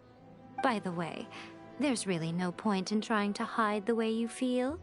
You might be able to remain stony-faced if you really try, but with your tail swishing behind you, it tells everything. What? Then again, you know what? Most people only pay attention to your tail, but those soft, pointy ears are really just as fascinating. There's only one method left. A cunning strategy that no one saw coming. This is going to hurt me almost as much as it hurts my opponent. But there's no other way. I think the real reason you know me so well is that you're just like me. Just like me, you hug your tail when you go to sleep. And just like me, you daydream about someone else grooming your tail for you. I see. You decided to admit your feelings in an effort to bring me down with you. Not bad. I suppose this is a step forward for you. But I'm afraid I don't have a tail at all. No. That's too funny. Retreat! Retreat! Oh Fighting my on God. is futile. Better to conserve resources for the next confrontation. We're out of here. When I get back, I'm going to train harder than I've ever trained before. I won't lose to her again. Bye-bye now. Come again soon. Oh my God. And oh dear Lord. I find it funny how she says she doesn't have a tail, but we know she has a tail, it's just not visible to us. And I'm sure someone's gonna be like, well, she doesn't. It's like, technically the cutscene that showed her in her fox form proves otherwise. I wonder if that one has a different outcome.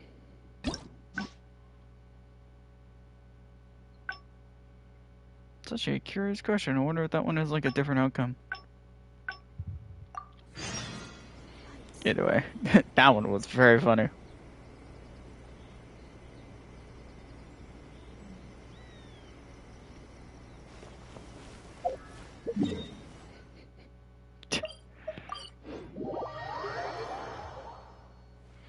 Does that say, where's A when you need her?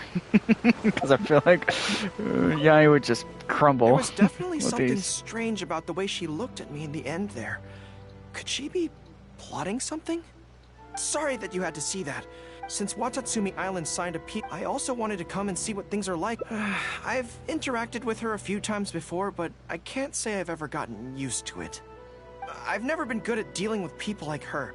The way she towers over me and speaks so cryptically. I could probably deal with her in battle, but I don't know where to start when I run into her in normal life.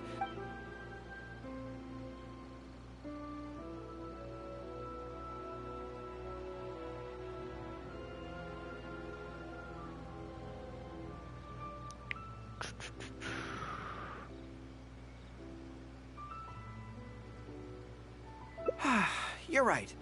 I've heard Her Excellency say the same thing before. There okay, it is. whatever you think. Actually, there's something else. Back when we were fighting the Shogun's army, and the odds were stacked against us that day, and the resistance was forced to retreat. I had to abandon the box, but I managed to quickly bury it first. I went back to collect it on this trip, but it turned out someone had already dug it up.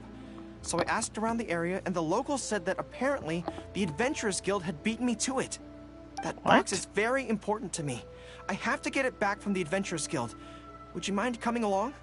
Thank you so much. Let's head right over. Time is of the essence.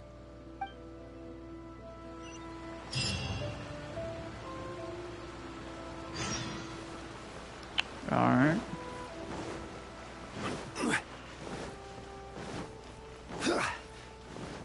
See what happened to that box.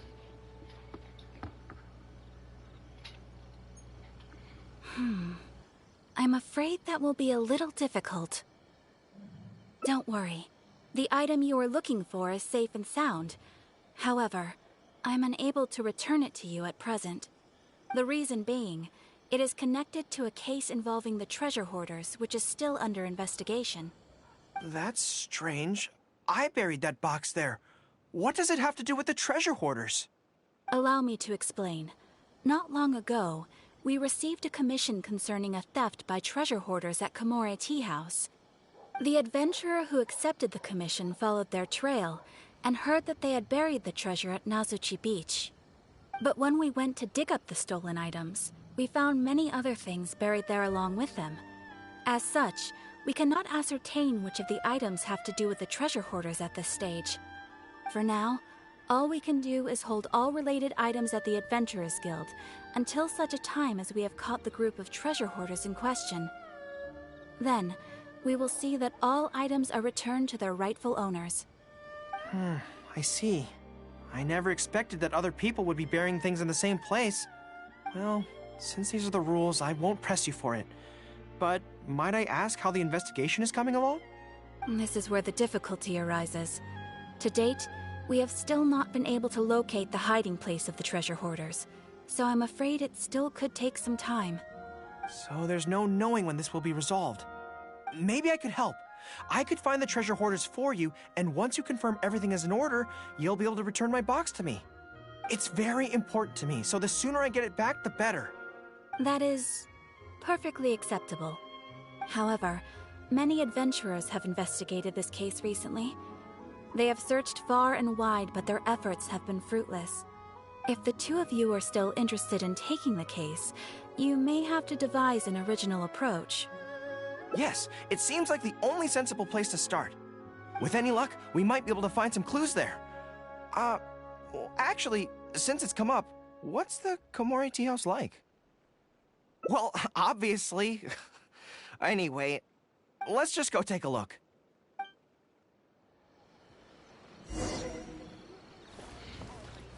Odd. Why are there so many people burying stuff in a beach? Good lord. Are you here to investigate the recent theft as well? We're grateful for the assistance. However, I'm afraid I don't have any more clues. It was Tarumaru's #2 reserve fund that they stole. They struck late at night while there was no one in the surrounding area, so they could slip in unnoticed. By the time we realized, it was too late. They left enough clues for us to retrieve the box, but we found no trace of the group of treasure hoarders who dared to target our tea house. I've asked around many times, and there were no eyewitnesses at all. We're definitely dealing with experienced crooks here. Oh, Tarumaru, what are you doing out here? How strange. I don't know what's gotten into Tarumaru today. He says he knows where the treasure hoarders are hiding. How can I describe it? It's like listening to a regional dialect. A lot of it goes over my head, but I can still get the general gist. Anyway, he says he was there at the scene of the crime. The treasure hoarders didn't see Tarumaru as a threat, so he stayed and listened in on their whole conversation. Since there were so many of them and they were armed, Tarumaru didn't dare to bark loudly, so we just had to let them go. Oh, no wonder. Poor boy. He's been acting more anxious than usual lately and is always looking outside. And I thought he just wanted someone to take him for a walk. Yes, that does sound like quite a predicament. Okay, I think I understand now. Tarumaru says he heard the treasure hoarders conspiring to hide out at the beach directly below Tenshikaku. No one usually thinks to look there, and it's become something of a safe haven for treasure hoarders. He also mentioned that there were a gang of 5 people. The leader's name is Kosuke, and the second in command is called Yasuhisa. The leader's scent indicated he was probably from the Narukami Island area, while the 2 newcomers in the team were more likely from somewhere else. Thank you, Tarumaru. It must have been hard for you, knowing the details of the crime but not being able to communicate them. Don't you worry. We'll take care of everything from here. We will definitely get your belongings back. Let's go there in person. We might not have any troops with us, but between the 2 of us, we should be able to deal with a handful of petty thieves. Alright. Where is this? Oh, down here. Really? No one bothered looking down here. Lazy.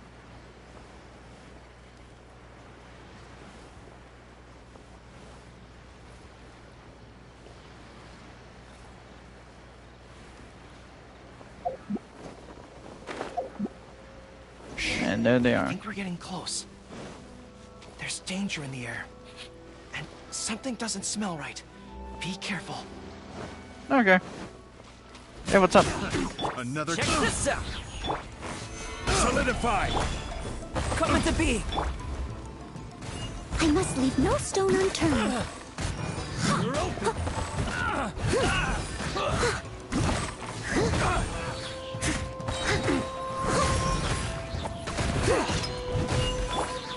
Gather! Supporting fire! Fire it up! Have a taste of this! Burst forth! Leave it all to me, as a good There we man are. should. That seemed overkill. This is bizarre. How would anyone think to look here? Boss, didn't you say that the most dangerous place is the safest place to hide? Yeah, and I still maintain that I'm right in principle. Think how many days we've been here. No one else has come looking for us, have they? I can't believe we got caught. Just when the whole thing had nearly blown over. Hey, kid. Who the heck are you guys anyway? We shouldn't waste any more time on these people. Life is tough in the Resistance, but none of our troops would ever think about laying a hand on the innocent civilians under their rule. You have things so much better here, and this is how you choose to live your life? It's pure selfishness. We should turn them over to the Adventurers Guild. Confirmed? They'll get the punishment they deserve. Please, show a little mercy. We'll give you half of everything we've saved up over the years. If you're willing to turn a blind eye on this, anything's up for negotiation. That's enough! Tie them up and take them away. Oh, come to think of it, this is not a military camp, so there's no need for me to be so heavy-handed. But thieves still have to be punished. Let's escort them back.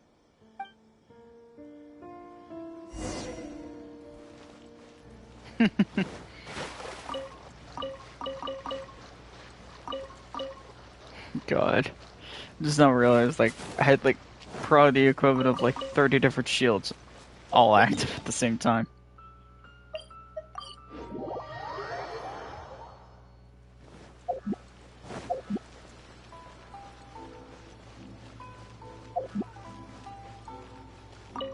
There we go. I am pleased to confirm that these are indeed the individuals who stole from Komori Tea House. I didn't expect you to catch them so quickly, especially with no new leads to explore. In accordance with the rules, now that we have procured an oral confession from the treasure hoarders and verified the list of stolen items, we can now return the box to you. Here, please take it. Thank goodness. Well, let me think. The contents of the box don't belong here. They belong on Watatsumi Island. So, let's head there now and open it. Nice.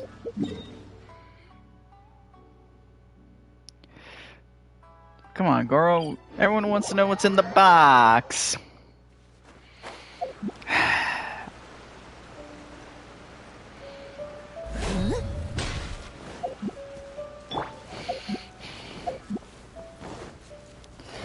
I'm shaking my head in disappointment with that joke. I know someone's gonna laugh at it, but I am just, for me, between disappointment but laughing. 1, 2, 3. Yes, it looks like they're all here. Some personal items that once belonged to the troops under my command. Water bottles, towels, knee guards. Just everyday items, but each one bears the handwritten name of its former owner. These were the only things those soldiers had for their families to remember them by. We all knew going into that battle that the odds of survival were slim. Many of the soldiers came to me and said they wanted to leave something behind as a keepsake for their loved ones. You see, their swords and polearms broke in battle. Their damaged armor wouldn't have been easy to carry. And many of them couldn't write very well, so they couldn't even leave a letter. In the end, all they could leave to their families were these ordinary items. Artifacts of their daily lives. My soldiers trusted me, but I failed to lead them to victory that day. Then they trusted me with these, and instead of honoring their last wishes right away, I had to hastily bury them in the sand. Every time something like this happens, I tell myself that by the next time I'm faced with the same situation, I have to be stronger. Yeah. But right now, let me just mourn them for a little while longer.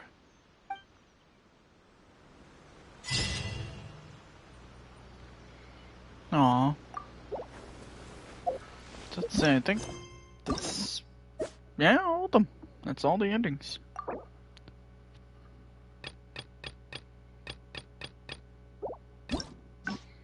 Yeah, that's everything, yeah.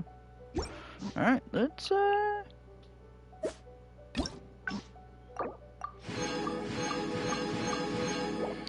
and get to Beidou's now. And I might do Bennett's, knowing I forgot to even do his. Alright. When the crux shines bright. Which is probably one thing that I feel like everyone has noticed since this update, that now you can teleport over here. Finally teleport to the crux. Well, would you look who's here? Looks like it's going to be a day to remember. Guys, look who the sea washed up! Ahoy there, traveler! So Captain really did invite you to join the homecoming celebration. Hey, I heard that you took care of another crisis while you were in Inazuma. Are the rumors true? That's what I heard, too. Thanks to you, Inazuma's Vision Hunt decree was finally put to an end. Well done, traveler. Captain's got quite the eye for people. She said she was sure that your trip to Inazuma would stir up some waves. And sure enough...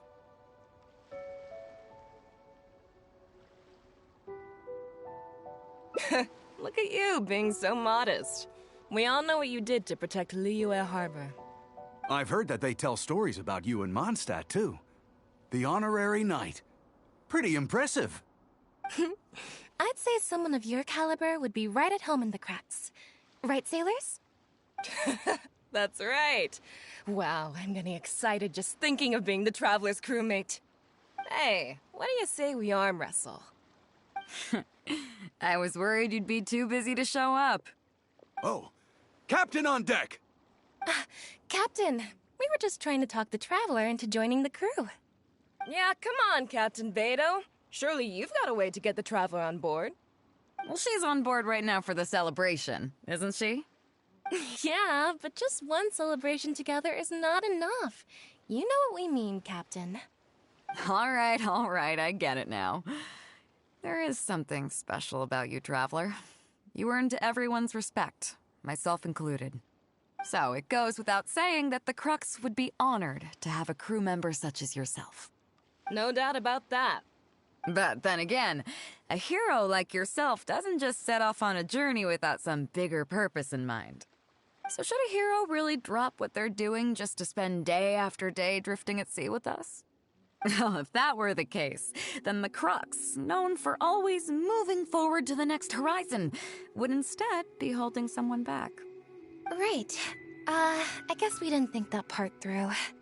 Remember, rather than seeking out strong members to join us, you should be focusing on making yourselves the strongest that you can be. If we are powerful, they will come to us. Isn't that why everyone here chose to come aboard in the first place? Yes. A strong sailor is always looking for a sturdy ship. I guess I almost forgot the first lesson you ever taught me. Thanks for the reminder, Captain. Just be sure you all keep that in mind. Now, there's no more need to hound the Traveler, as you were. The Traveler and I have something to discuss. I'm glad you came. Welcome back aboard.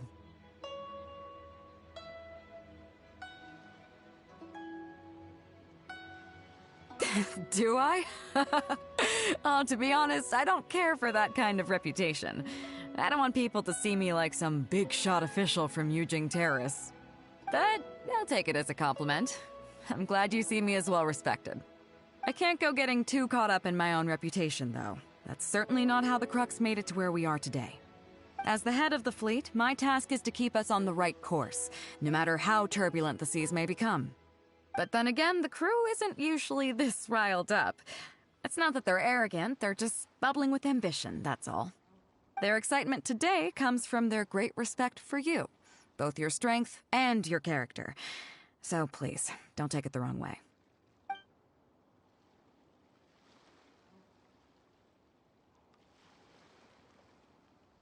Oh, is that so? Well, it just so happens that we're doing some recruitment and training for new crew members while we're back. It'll be a first-rate chance to learn the life of a sailor. Since you're interested, why don't you come along and experience a sailor's life firsthand? I'm curious to see if you'll take the sea by storm in the same way you have on land. Interesting.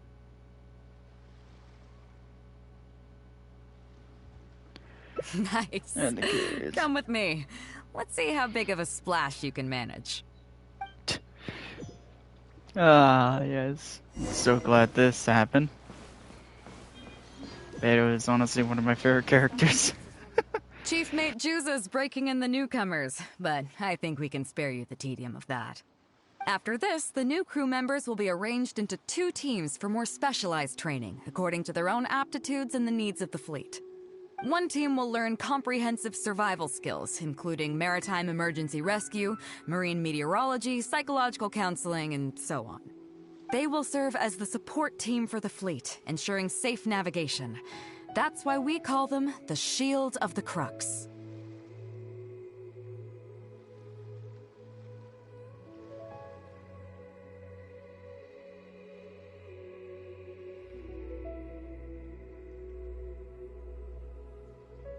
That's right. You catch on quick. As one might expect, we call the other team the Spear of the Crux, because they'll be learning about naval warfare. They'll make up the armed portion of our crew. Also, they're responsible for handling the fleet's cargo deals. So, what do you think? Which team is for you?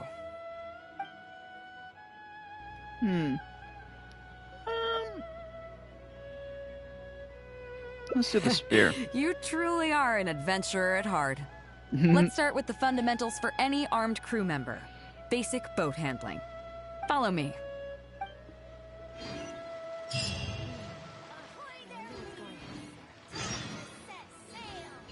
Oh my god. Very pirate lingo. Very much pirate lingo going on here. These are some older skirmish boats that we keep on the Alcor as backup. Although they've been made redundant by newer models now, they're still fully kitted out. They're perfect for when we need to do simulated battles as part of crew training. Disappointed? So this isn't quite on the scale that you had in mind, huh? To be honest, the Alcor going into battle is the last thing I'd ever want to see. In fact, out of all the confrontations we've ever had, almost all were resolved by negotiation. Only when negotiations fail do we consider deploying our armed fighters and skirmish boats, and they alone are enough to handle most situations. The only reason the Alcor would ever need to open fire would be if it were a fight to the death. The Alcor serves only two purposes: to deter or to destroy. We are an armed fleet with a strong sense of justice, not war-hungry lunatics. We're very careful about determining when to use force and exactly what level of force to use. All of this to say that mastering a small attack craft is quite enough for new crew members.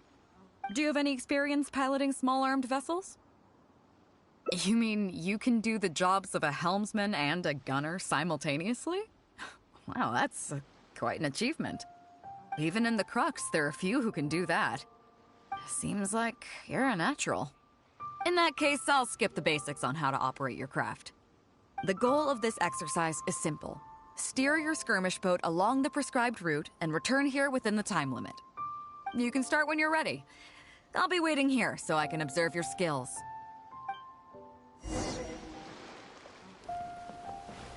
Alright. Whoop!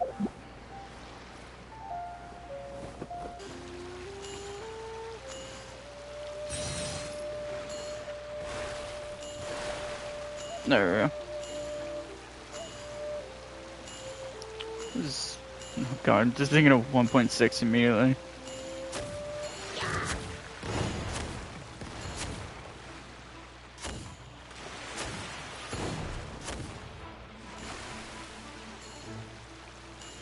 Did not realize that these refilled the bar.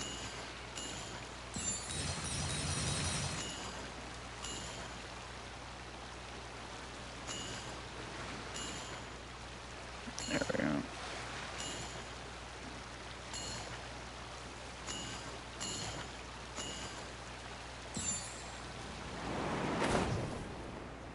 There we go. Whoop.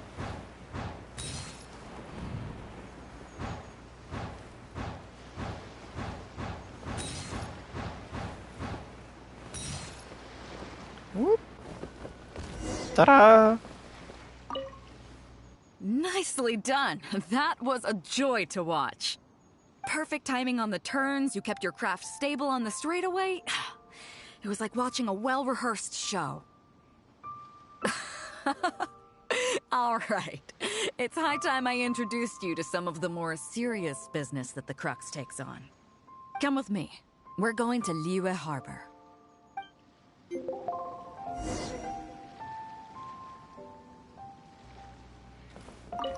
Okay. That was weird for a second. I heard a really odd noise, and I don't know if that was even heard through the stream.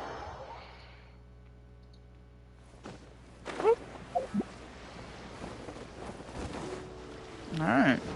It's actually weird seeing Beidou, like, here in the harbor. She's normally on a boat. You may be aware that as an armed fleet, the Crux is kind of like the maritime equivalent of a guard for hire. We work as an armed carrier, earning our keep by successfully delivering the goods entrusted to us from A to B. Aside from that, though, there is also one other important way we make income.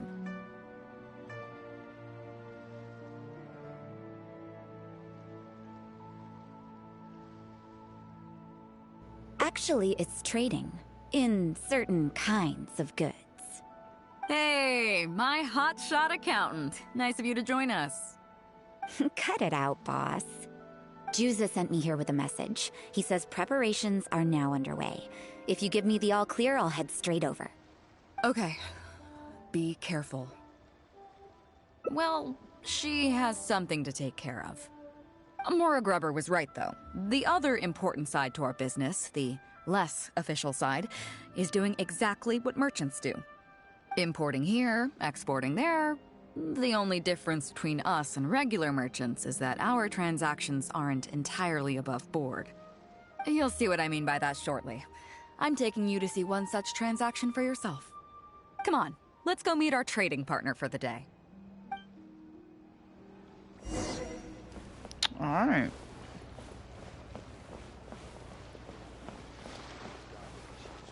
Curious where this can go. Like the name, More Grubber. That's some irony.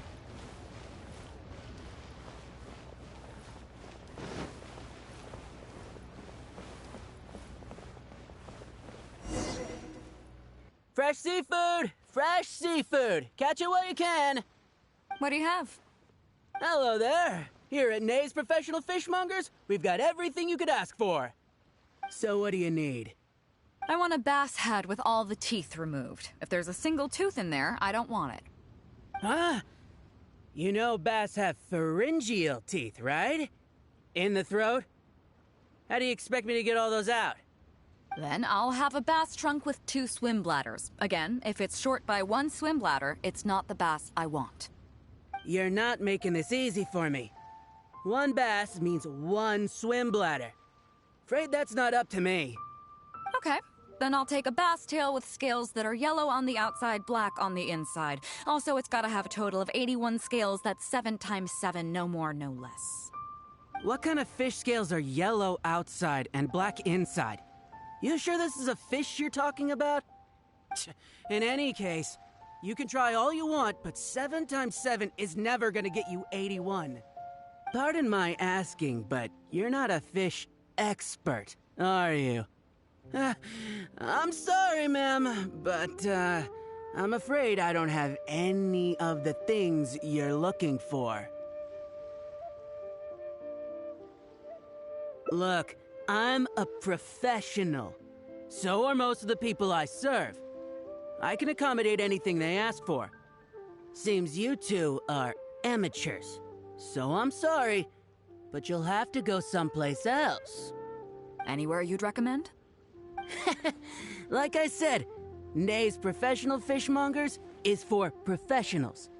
For amateurs, the place to go to would be Wise Amateur Fishmongers. I bet you're wondering why that guy was saying he didn't have what we wanted. That was just the first step in the transaction, to confirm our identity. The real deal will come later. Ooh. So convoluted as hell.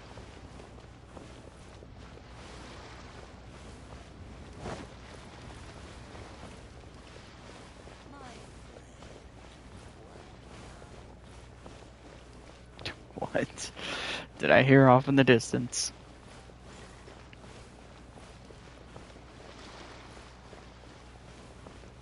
I'm surprised Darlene doesn't pop up in this event. Be very funny. Fresh seafood! Fresh seafood! Come take a look. Is this Wise Amateur Fishmongers? That's the one. We have all kinds of amateur stuff here. The more amateur, the more of it we got. What would you like? We'd like a bass head. No problem. Ours are all toothless, mind you. And a bass trunk. Oh, no problem. I'll stick an extra swim bladder in there for you. On the house. And a tail. Sure thing. I'll paint the scales yellow on the outside and black on the inside, so you can tell at a glance, this ain't no ordinary fishtail. If it's 7 times 7 you want, I can do you 81, 138, or even 648. It's up to you. Great. I like your style. We have a deal. I appreciate your patronage. Please, take your order to our warehouse manager over there. A real amateur if I've ever met one. Proud to have you as a customer. No, we don't have the fish here. All fish sold at Wise Amateur Fishmongers are still swimming in the sea. Once we get the order in from the customer, we go fish it out for them. The warehouse handles that side of things. Pay first, then we bring you the goods. That way you get the freshest catch.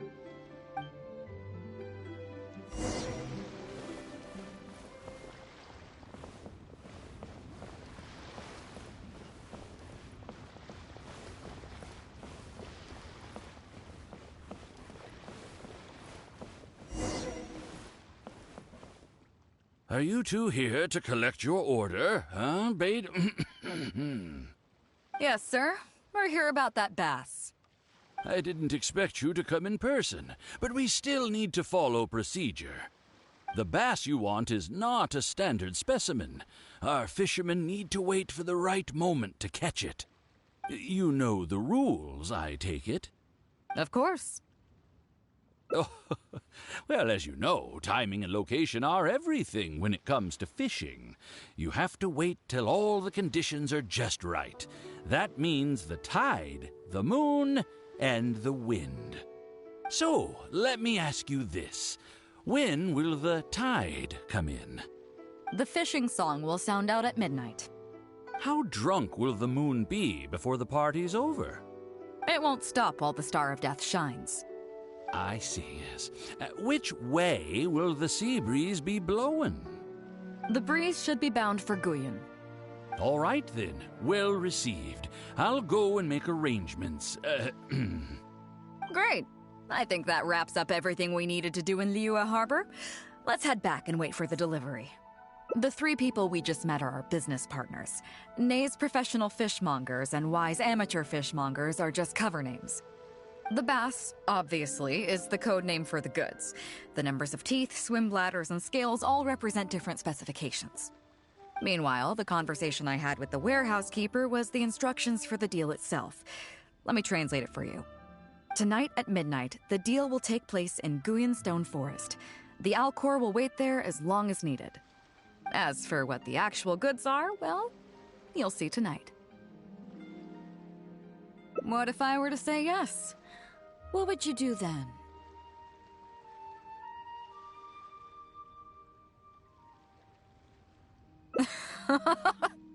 Thank you. But don't worry, everything will be fine. I deeply value you as a friend, but ultimately, you're not with the Crux. I definitely don't want to cause you any trouble just because you hung out with me. So rest assured, we haven't broken any laws. At least not today.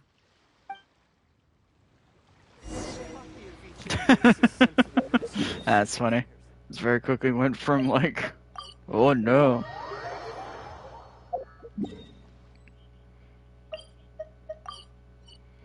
Delete that. It's getting annoying.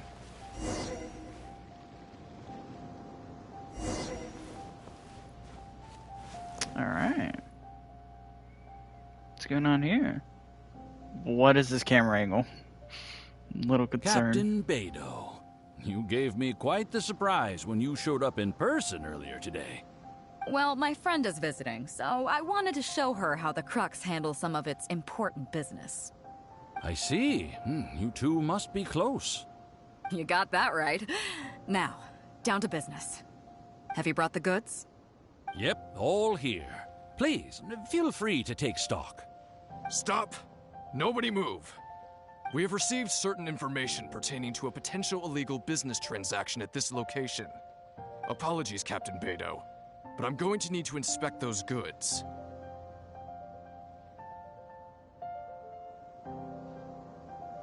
Oh? An illegal business transaction, you say? Well, all the goods are here.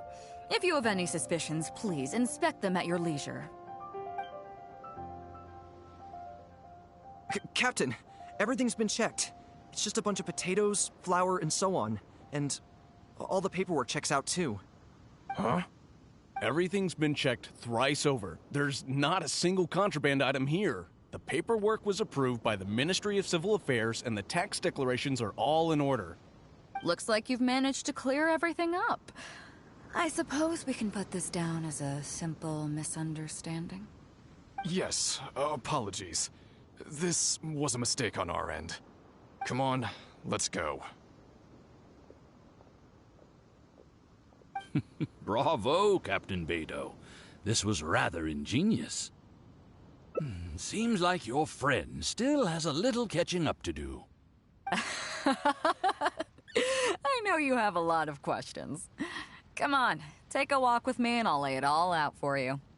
Well, I'll leave you both to it. Captain Beidou, I look forward to doing business with you again. Take care. You probably thought that there was some sort of nefarious business going on behind all the secrecy today. The truth is, that was exactly what I wanted the Ministry of Civil Affairs to believe. What you might not know is that I, as the leader of the Crux fleet, and you, the great hero of Liyue Harbor, have both been on the Ministry of Civil Affairs watch list for a long time. Yeah, I sense In I other know where words, this is whenever you or I crop up in Liyue Harbor, it almost always draws their attention. Great. Not that there's any animosity behind it, mind you. In their words, it's a security precaution to prevent people like us from causing unnecessary trouble. Please don't. That's impersonating I have Ningguang. no qualms about that. They're just doing their job, keeping the land safe. But how does that saying go again? Ah, yes. Sometimes the closer you are to something, the less you can see. Did you figure it out yet? That's right. Mora Grubber, the accountant. With you, me, and a few sacks of potatoes and flour serving as a front, the deal she's overseeing on her end should go off without a hitch. Ah. After all, the Ministry of Civil Affairs sent the Millilith to us. And not towards any of the crew members. Looking at the time, it should be any second now. Look, that's the signal.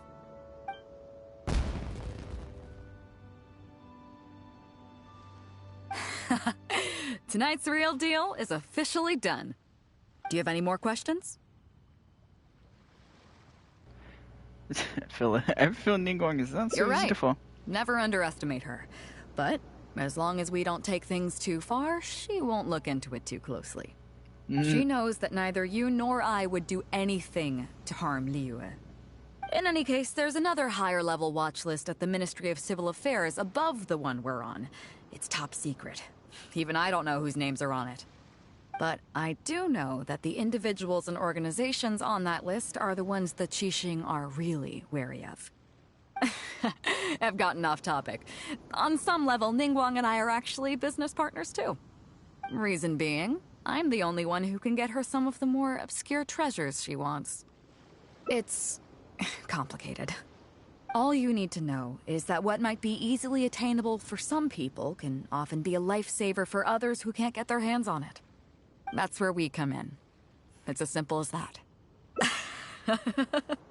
You still have some important things to take care of, don't you?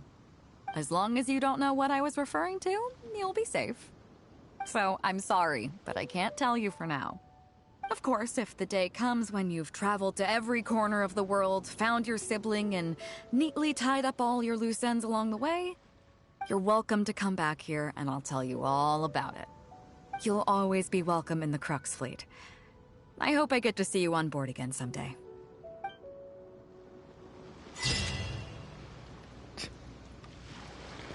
Wow. That is a beautiful one. That is... Words can't even describe that. Actually looks like something out of like a Disney movie. That one looks like something straight out of a Disney movie. Alright. Sailor training. It's a little odd that you start off with like less hearts than you do.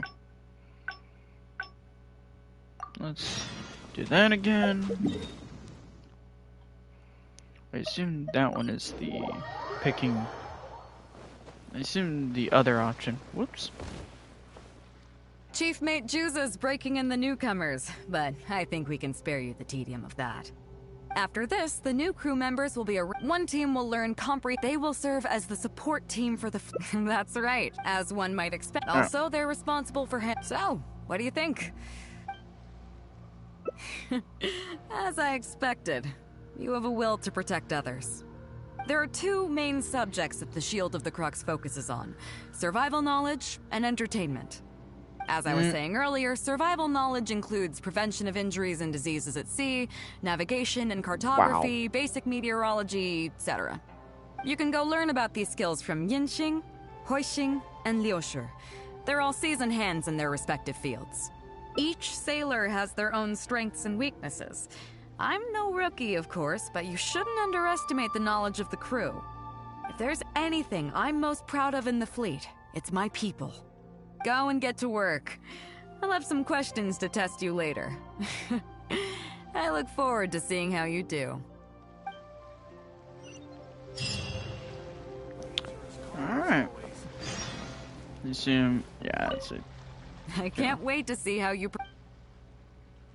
Yeah, that's what I thought. Nothing special. Whoops. Forgot Hello, she's right traveler. I'm Yinxing, the Crux's surgeon at sea. Whenever a sailor has a health problem, they come to me. I deal with it all, from seasickness and common colds to amputations and everything in between. Oh, I presume the captain arranged this, correct? All right then, let's begin. First of all, let me ask you this. What do you think is the biggest danger that all new crew members face? That can certainly be a problem at sea, but it's not the biggest danger. The most dangerous thing for a newcomer is to underestimate the dangers of life at sea. Oh, I have seen many new crew members who see themselves as young and fighting fit and have no regard for safety. They think that since they are tough enough to look after themselves on land, they'll be fine at sea as well. Those are the ones that always end up in the sick bay. Everyone should know that being a sailor, especially on a long voyage, is a brutal job in an unforgiving environment.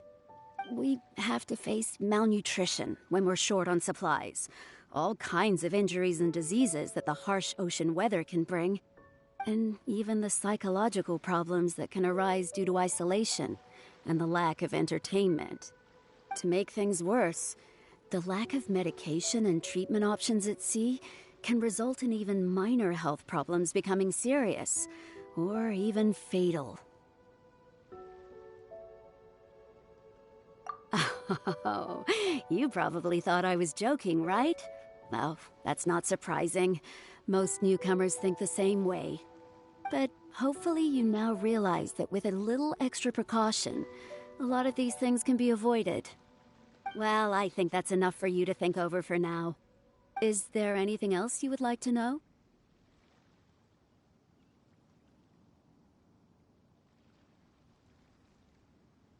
Captain Beidou? Well, out of everyone I've met, she probably values people's lives and safety the most. Although I'm just a doctor, Beidou has given me the full authority to send any newcomers who I don't see as fit for service off the ship, until they are ready to come back with the right attitude. Every time we're stocking up before a voyage, medicine takes top priority. I'm even allowed to choose the suppliers, regardless of the price. We have adequate budget for medical expenses. Do you know what Morgrubber, our bookkeeper, calls this? A significant financial risk. But Beidou knows the importance of having a healthy crew. That's why she has authorized me regardless. She places her full trust in me and believes that I can solve these problems. Of course, I have proven her right. So, to answer your question, that's how she thinks. Is there anything else you would like to know? Are you concerned about them? No wonder Captain Beidou thinks you're different. There must be more to you than just your strength. If you can convince Morgrubber to show you the books, you'll see there is a regular fixed cost, titled Convalescence Payments and Incapacity Support for Injured Crew Members. Regardless of the fleet's income, those who have fought alongside us will certainly receive their compensation every year. Some of those that have returned to land have started small businesses, while others have chosen to go out traveling the world. The money is intended to allow them to live their lives as freely as possible. I'm sure being based on land helps a lot with that too. Still, we can't pretend like it solves everything. They call them life-changing injuries for a reason, you know. But if nothing else, it's good to know that while Captain Beidou is in charge of the Crux, no one will get forgotten. Is there anything else you would like to know? Well, my pleasure. Okay, let's leave it there then. Be sure to take good care of your health. Okay, that was somewhat interesting. Okay. Oh, that kid. Sorry about earlier, Traveler. We were so caught up on getting you to join the fleet that we didn't notice we were going a little overboard. Good thing the captain stepped in. Oh! Well, in that case, you have come to the right person. I'm not just blowing smoke. You're looking at the most talented navigator in Liyue Harbor. I'll start by introducing some chart reading essentials for new sailors. Feel free to interrupt if you have any questions. Let's start with what to look for when you get a set of complicated charts. First, you should always look at any indicated shorelines, islands or reefs, water depths, hydrological conditions, and other hazards. With these features in mind, you can answer the basic question of, can I chart a safe course through this area? Visually, nautical charts are a little unique. Unlike land maps, most charts do not have a fixed scale, which means that it can be hard to precisely determine the exact distance between 2 points. The most advanced nautical charts come with a supplementary chart, which has different colored lines marked on it to indicate distances. It's worth mentioning that under my direction, the crux is using these advanced kinds of charts. Some cartographers mark out other points of interest on their charts, usually with their own special symbols. If they don't leave any accompanying notes, they can be very difficult to interpret. Not only those, we have tattered and torn charts that we've picked up from all over the place. To be honest, it can be quite a challenge, even for me. Some of these charts are really old and have symbols that I've never seen before.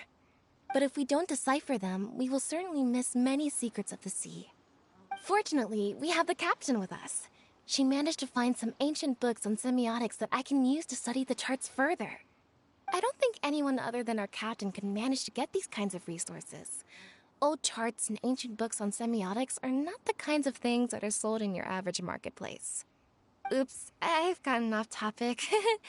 Well, that just about covers the basics of chart reading. Is there anything else you would like to know, Traveler? Drafting charts? That's certainly a more advanced topic. To be honest, I've only attained a smattering of knowledge in that area. The charts we are using now are just revised versions of the ones left by the previous navigator. So my mapping experiences have been primarily limited to updating our charts to reflect changes in the sea. I think you can ask Captain Beidou more about cartography. One time, the fleet sailed into an uncharted area by mistake. It wasn't long before we turned the fleet around and returned the way we came out for fear of potential hazards. But Captain Beidou still managed to draft a simple chart of the area we sailed through for if and when we explore the area again. Incredible, isn't it? I was amazed to see that the captain could even do cartography. Because I have the talent, and she doesn't want to let it go to waste. She treats the whole crew that way. I initially had the same question myself. After all, in many fleets, the captain also works as a navigator. I couldn't understand her reasoning at the time, so I asked her. She just laughed and told me to wise up, saying that even Rex Lapis never fights alone. She wants everyone on board to master their role, so that the crux is not floating on her alone. That way, if the day ever comes when she's no longer with the fleet, we will still be able to sail onward without her. Captain Beidou may seem aloof and even act careless sometimes, but the truth is that she's very considerate of everyone on board. Is there anything else you would like to know, Traveler? My pleasure. A friend of Captain Beidou is a friend of mine.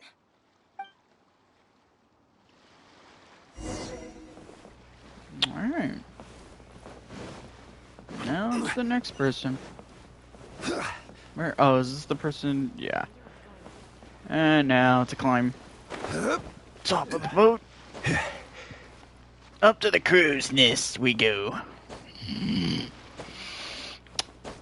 It couldn't have been any more cornier than it couldn't have. Oh my god.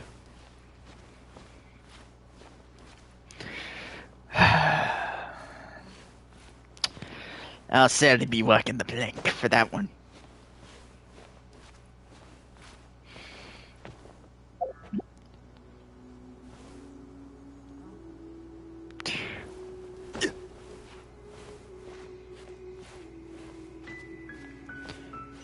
Yep, it's this person. How I remember Hello, that traveler. is beyond my Are you here to understanding. learn about marine meteorology? In my line of work, I've got to have a pair of sharp eyes.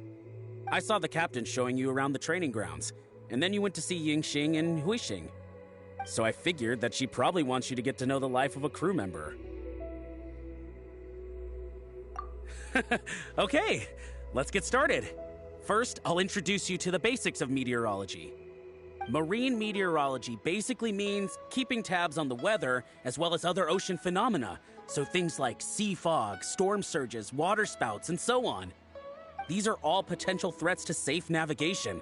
Luckily, whatever weather might be coming up, there's always some kind of sign that gives it away in advance. Take waterspouts, for example. They're caused by high-speed rotating winds on the surface of the ocean. They can engulf large ships and do immense damage. But if you know that waterspouts can only form in an environment with high temperature, high humidity, and large clouds, then you can be well prepared. You will be even more alert if you also know that the presence of winds blowing in opposite directions, with a significant difference in speed, is a direct precursor to the formation of waterspouts.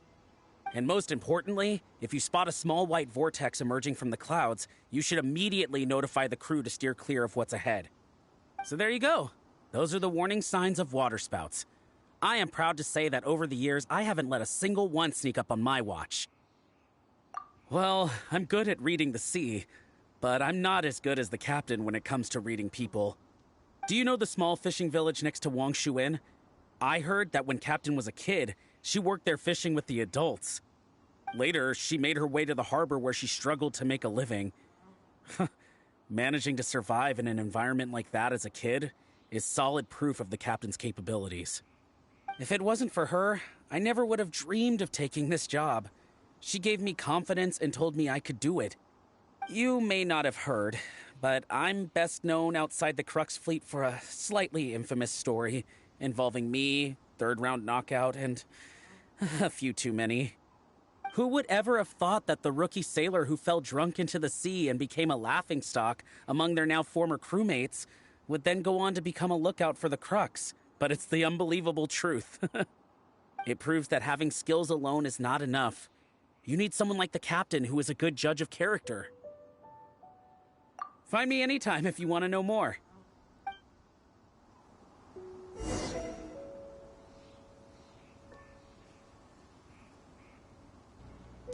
Wow. That's interesting. Going a bit into her lore. So you've already finished talking to the crew, huh? I thought it would take you a while longer. So, what did you think?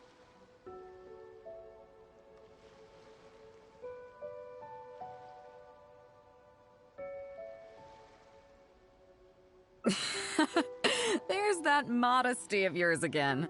I didn't think I'd ever hear the word difficult come out of your mouth. Come on, let's get on with it. First of all, life on the sea isn't always plain sailing. Injuries and illnesses happen all the time. But what is the single biggest danger facing crew members?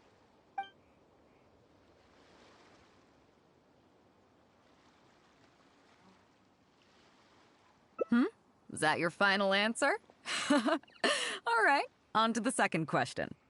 As you've just learned, the fleet plots its route using nautical charts. The charts used by the Crux have additional charts attached. The supplementary chart has lots of lines in various colors for added reference. What is the purpose of these lines? Okay, interesting. Now, last question. On longer voyages, we have to be especially careful to avoid certain weather hazards that pose a threat to the integrity of the ship and the lives of the crew. For example, waterspouts. So my question is, how can we reliably predict waterspouts so we can avoid them?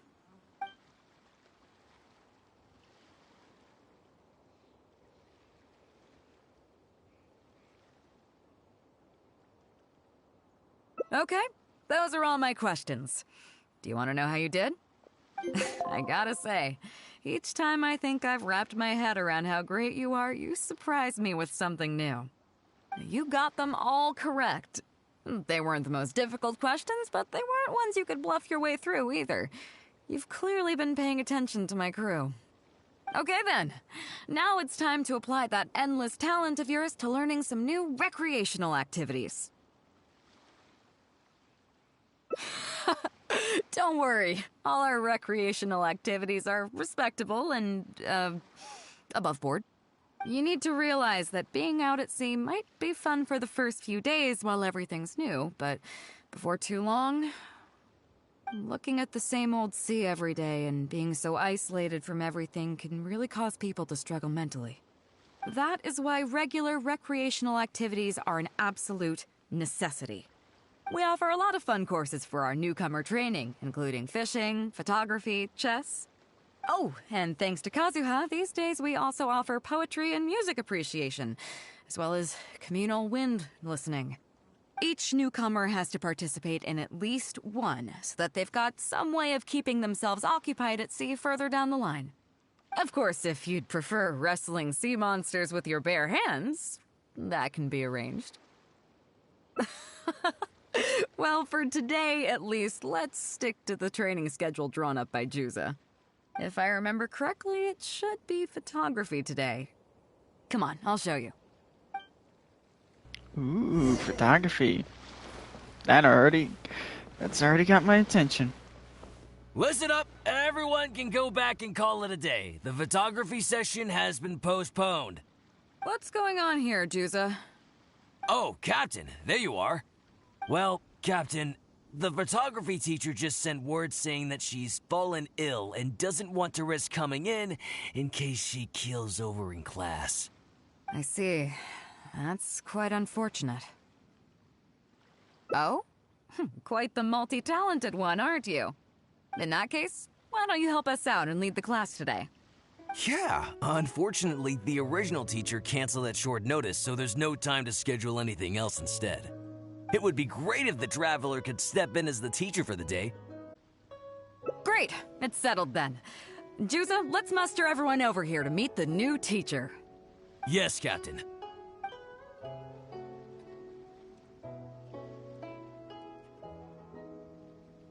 Okay, that's 1, 2, 3. That should be everyone. Take it away, Traveler. Oh yeah? What's that? Fair enough. It seems like you already have someone in mind. So, who will it be?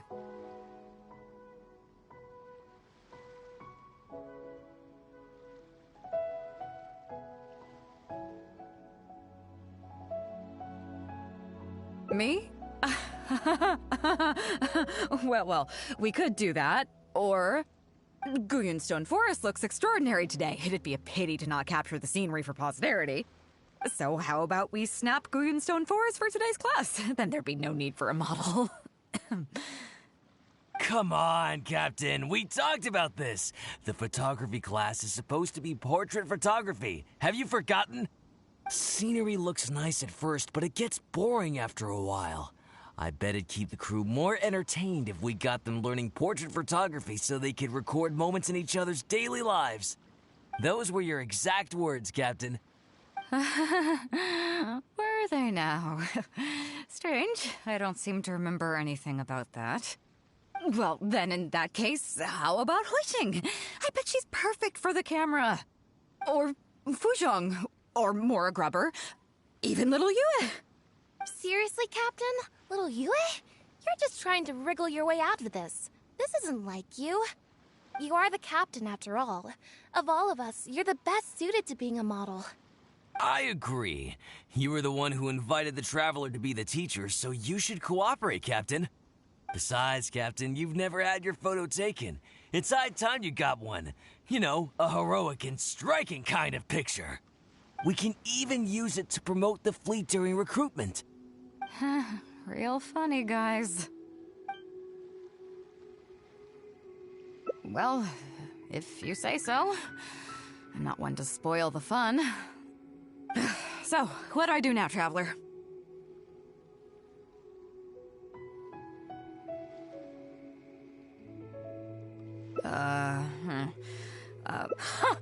You're kidding, right? I've never had my photo taken before, but something this simple shouldn't be a challenge for me. It must be the lighting or something. You've got it wrong. I never said that. You mean go somewhere else, then bring the final photo back as teaching material? Sounds good to me. That's a good idea, isn't it, guys? The lighting may still be a problem. But I'm open to persuasion. If you have a suitable place in mind, I can consider it. Just to be clear, I won't necessarily agree. It depends on the place you have in mind.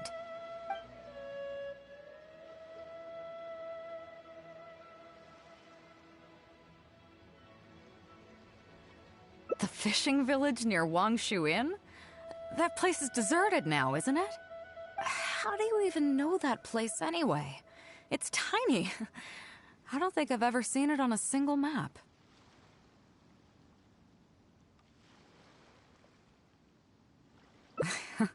Treasure? There? I guess I missed out on that one. It just so happens that that little village is where I grew up. Now that you've mentioned it, it's given me the urge to go back and take a look around. How about we take this opportunity to pay my old home a visit? That's actually cool. That's actually, really cool.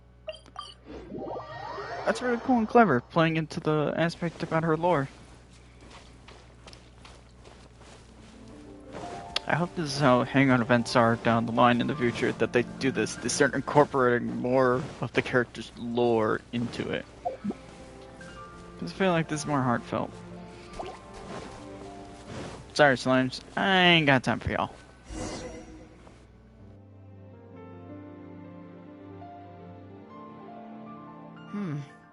It's certainly seen better days. It was never that impressive, but at least back in the day, it was a lively village and home to several families. I wonder how long these last few old houses will remain standing. Nothing as dramatic as you might think. A few small incidents occurred, and then people began to leave. Come on, let's take a walk around. People used to call this place Downriver because the villagers apparently moved here from a place called Upriver. With them, they brought their knowledge of fishing, which had been passed down from generation to generation. I learned a lot from them when I was here. Now Upriver is long gone, and Downriver is all but deserted. It won't be long before no one even remembers what these places are called. Tu Zhong. Zhong. I barely remember this name. You're right. I was only about 5 or 6 years old when I first arrived here. I was homeless and had to wander around the streets. I remember finally managing to find half a rice bun, but then a stray dog jumped out and snatched it away from me. Half a rice bun was not something I was willing to give up so easily at the time, so I chased it all the way to this neighborhood. Then a few fishermen saw us running and stopped me. They were kind enough to give me some food.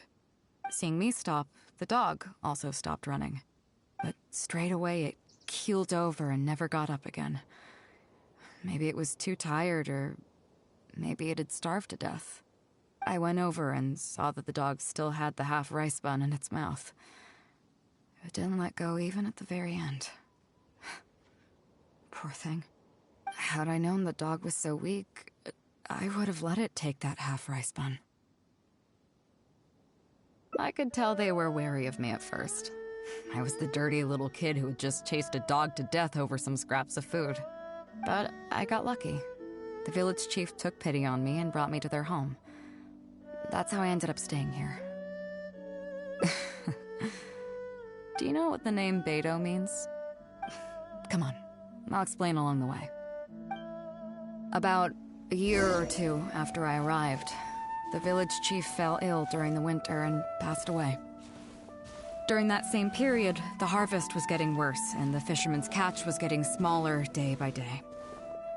Without the village chief to handle the situation, people began blaming each other.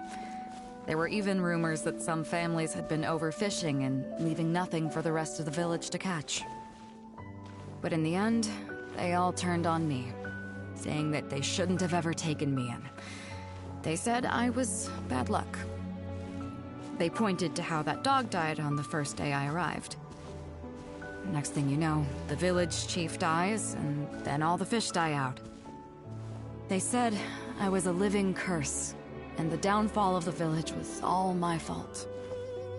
I told them that I didn't understand. I'm not a curse, I'm just Beidou. Then some of the villagers started shouting and drove me out of the village. They shouted, "Nando controls life. Beidou controls death. Beidou controls death." Before then, all I knew about my name was that it had something to do with the stars.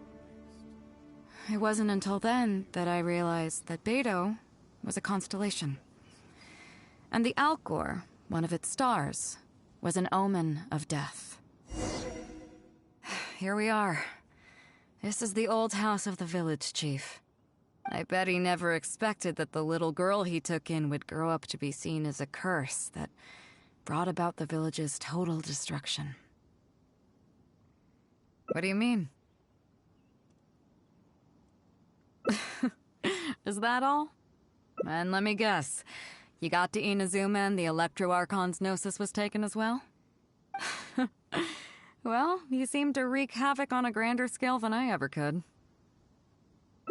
Oh, I get it. You're trying to convince me that I'm not cursed. I appreciate it, and I'll take it. Let's not forget that the people whose names stick around are the ones who emerge from the stormy seas unscathed, and the ones who get swept away in the wind are the fledgling birds who couldn't hack it. I, for one, have never encountered a storm I couldn't weather. But your journey's far from over, isn't it? Just remember, there's no telling what else you might encounter in this vast world. So if you ever find some idiot trying to brand you as a scapegoat just because you're the one who lived to tell the tale, tell them Captain Beidou demands to have the honor along with you. Remember, you'll always have the captain of the Crux to back you up wherever you go. Two cursed scapegoats banding together for survival. Sounds like a recipe for disaster, but at the same time, I kinda dig it. I'm lucky to have a friend like you. Okay, it's time to get back to our photography. Right, teacher?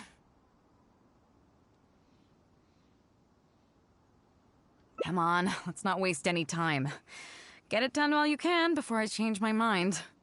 So, do I need to strike a pose?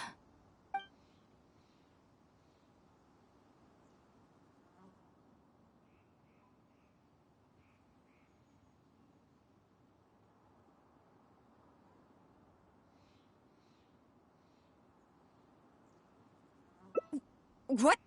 The nerve! What do you think this is? I don't want to do this whole modeling thing. Hey, cut it out. No more pictures.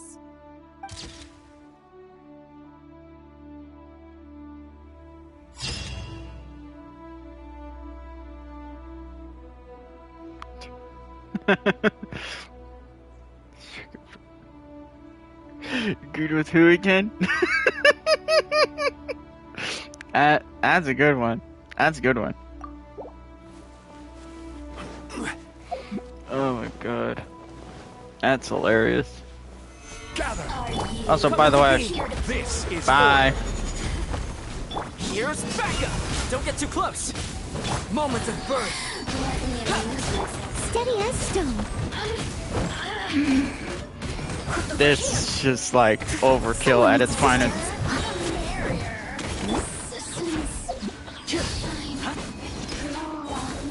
God.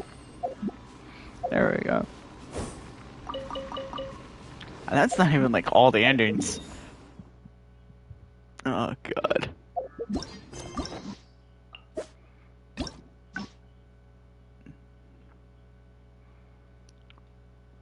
Dear Lord, what is going on over here?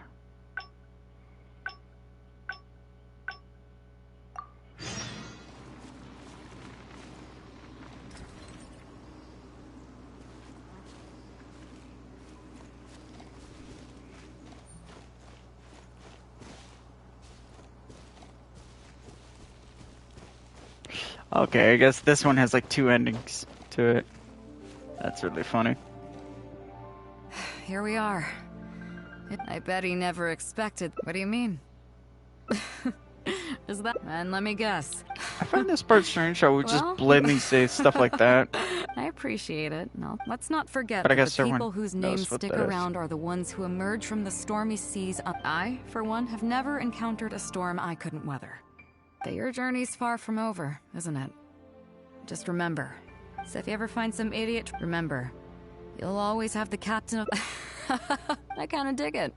I'm lucky to have a friend like... Okay, it's time to get back to our photography. Come on, let's not waste any time. So, do I need to strike a pose? Okay.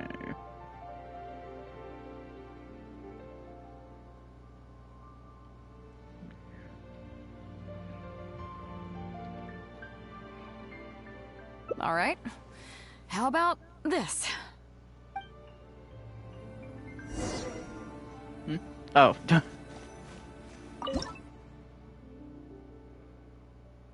Whoops.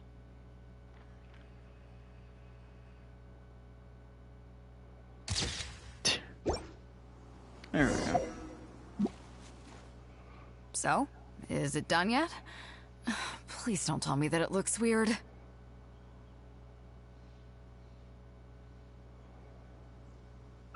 Show me. Yeah, sure, whatever. Now give it here.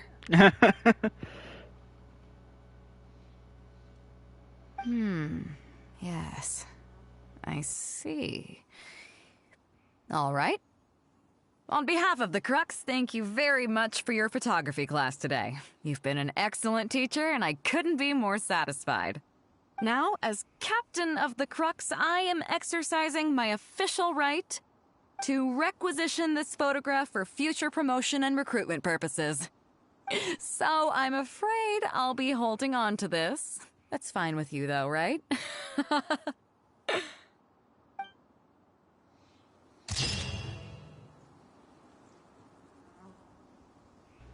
Laughter breaks the solitude of long, silent village. The lonesome scene grows pleasant once again. Why does that sound like the start, the end of a fan fiction? Oh god. I can't wait.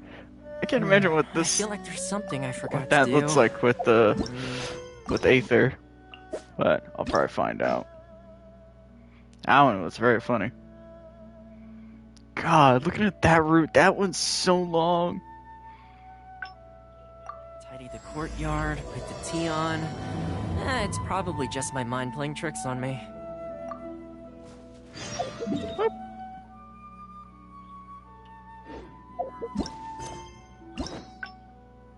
Special guest, okay.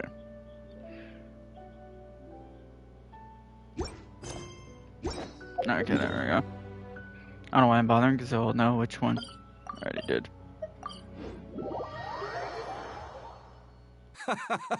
Well, would you look who... There. Ahoy there, Trav. Hey, that's what I heard too. Captain's got quite the eye for people. Look at you. I've heard that they tell stories. God. Hey, what are you... I was worried you'd be What too was busy that? to show up. What was that side shuffle from the model? Yeah, come on, Captain Beidou. Well, she's on board right now for the cell. Yeah, but just one... All right, I get it now. So it goes without saying that the Crux... No doubt about... But then again, a hero like yourself doesn't just set off on a journey without some bigger purpose in mind. So should a hero really drop what they're doing just... Well, if that were the case... Right. Remember, rather than seeking out... Isn't that why everyone here chose to come... Yes? A strong... I guess I almost forgot the first lesson. Just be sure you all keep that in... There we go. I'm glad you came. Welcome back aboard.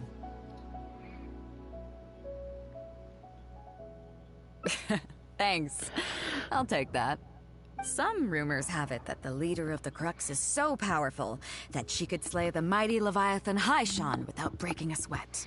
I can't go Very getting funny. too caught up in my own reputation, though. That's certainly not how the Crux made it to where we are today. As the head of the fleet, my task is to keep us on the right course, no matter how turbulent the seas may become. But then again, the crew isn't usually this riled up. It's not that they're arrogant, they're just bubbling with ambition, that's all. Their excitement today comes from their great All good then. Yeah. Great. Actually, speaking of Inazuma, I think your good luck must have rubbed off on me on the way over. I made an interesting find on the beach shortly after we parted ways. Let's talk about it over there, where it's a little quieter. I find that funny. What a way of referencing how she got her vision. So after we dropped you off in Rito, we found a shipwreck nearby. Probably belonged to Inazuman pirates. We searched the wreckage and found a map. At first, I thought it was a nautical chart. I was thinking we might discover a new sailing route if we were lucky. But after a closer look, I realized it wasn't a map of the sea at all. It was a Liyue treasure map, and no ordinary one at that. Nothing like that. I just mean that the map was a mess. So it was the most I could do to figure out that the treasure was probably in Liyue. As for its exact location, I have no idea. I'd say I've explored Liyue pretty extensively, but still, this one managed to beat me. So, I thought of you. Nobody can beat you when it comes to treasure hunting on land, right? Is that right? Well then, it looks like I'm in good hands. Here's the map. See what you can make of it. So, where do you think it is? Where the hell is this?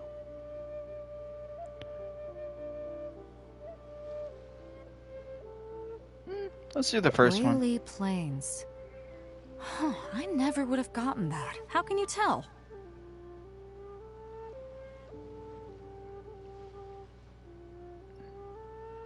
Oh. Okay then. So you do live up to the hype. I can't believe you noticed that. You sure have an eye for detail. Let's head over there and take a look. It partially does look like that. I need you to help me that. zero in on the specific location once we're there.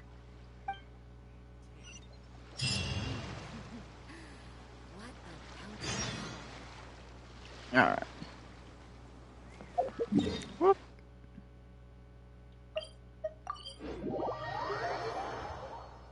Who knows? Nope. Let's see how this outcome goes. Oh, hi! Fire it up! God, it's so weird to have a character whose dynamic is critting a shield, but you want that shield to be at least hit. Supporting fire! Didn't mean for that. Don't get too close. But whatever. I'll just do this. Let's get some particles back for that.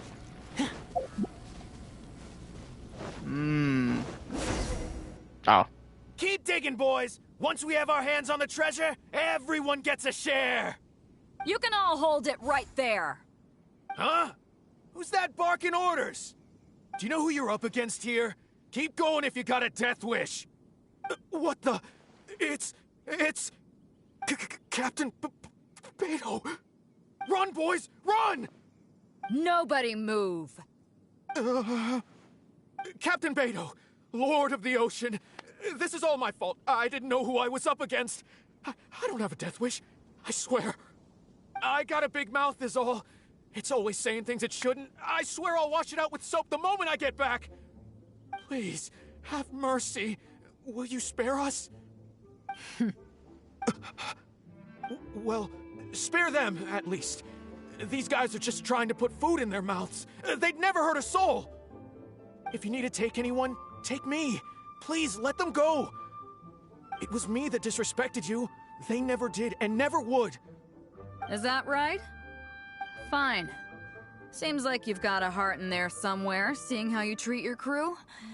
I'll let you off the hook this time. Get out of here! Thank you, Captain Beidou. Thank you. Wait. Yes? What else might the merciful and mighty Beidou require? This treasure's still up for grabs. The Crux fleet honors the rule of first come, first served. You found it first, so name your price. I can't have any rumors going around about Captain Beidou stealing other people's treasure, can I? Captain Beidou, we wouldn't dare take more from you. Take the treasure as an apology for my foolish words. Please, take it. Please. Oh? Well, if you insist. I accept your kind offer, and I'll make you one in return. You don't seem like terrible folks, so let me help you get onto the right track. If you want to mend your ways and put all this behind you, the Crux can probably arrange some odd jobs in the port for you. It'd be humble work, but at least it'd get you on your feet and making an honest living. A much better deal than what you've got going now, if you ask me. Wow, thank you, Captain Beidou. On behalf of me and all my boys. Right. Let's see what we've got in here. That's clever. This isn't what we're looking for. Those rocks look kinda weird. Let's see if there's a... Let me do this real quick before... There. Just make sure I'm not getting myself into a bad situation. Nothing. Let's keep looking.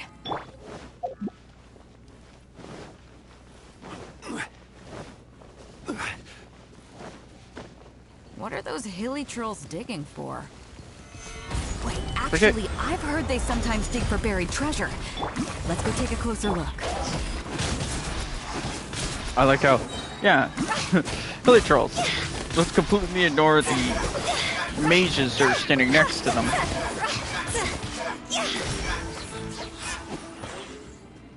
There we go. Nope, not here either. Now that we've searched all the places of interest in this area and come up with nothing, you got any ideas? It's, Captain Beidou! Captain Beidou! Huh? Hey, what brings you back here? Captain Beidou! Actually, we've just been wandering around nearby. We didn't go far, because we were thinking about what you said and... Well, me and the boys decided we're ready to move away from all of this and get on the straight and narrow. Oh? Are you sure? Yes, absolutely sure. Okay then. But I'll warn you right now, you won't have it easy. It might just be menial work in the port, but in the eyes of the general public, you'll be associates of the Crux.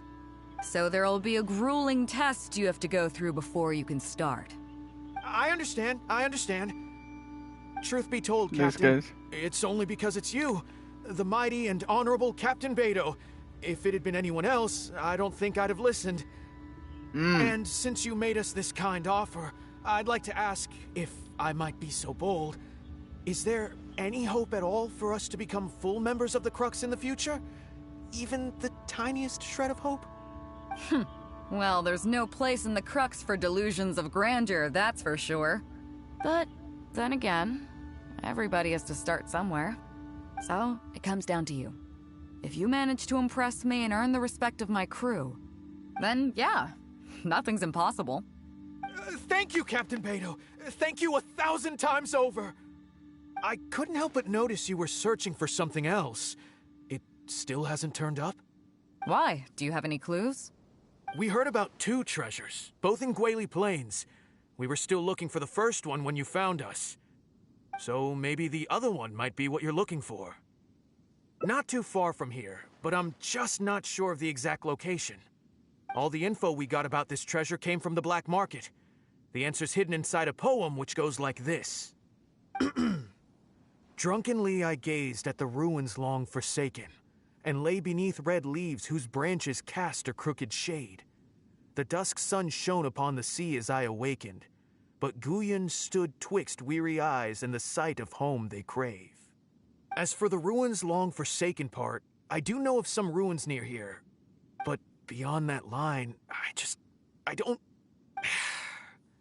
I'm just not smart enough.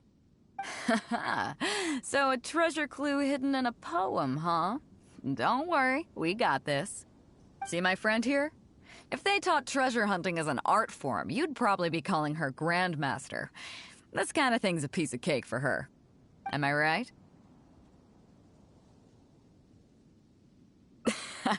Okay then. Let's start by heading to the site and surveying the scene. Maybe we'll find some other clues over there. Okay, come on boys, you heard the captain. Lead the way. Okay. Why do I sense I know where this is gonna go?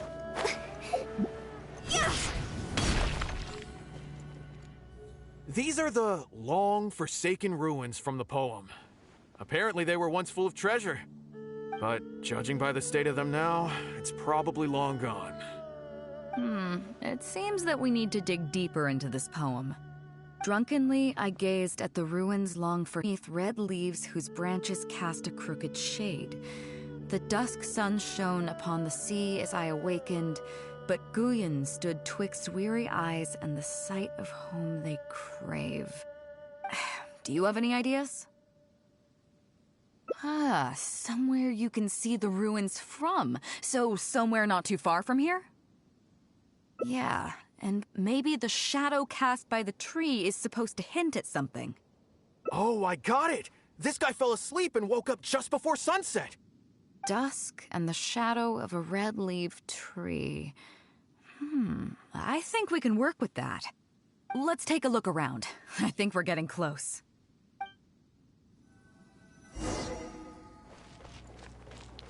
Okay, red. I feel like I saw... There's a red, but it's not really a red tree. Phew.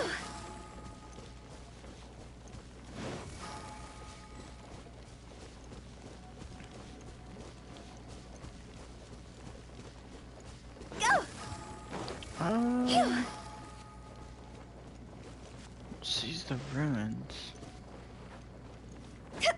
Shit. I was like, the closest tree I was thinking was immediately the one that I'm staring at. Which was right here, but I don't think this is it.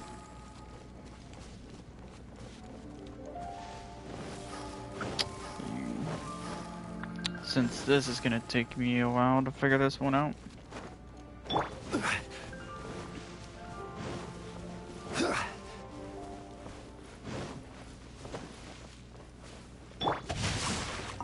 Get that out of the way. Or walk into it.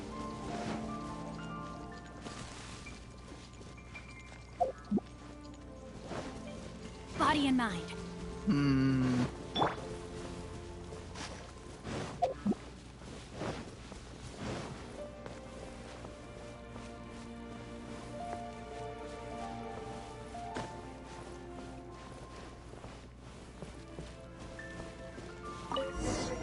Oh. Found it! At long last, the treasure is finally in our hands. A check from the Northland Bank.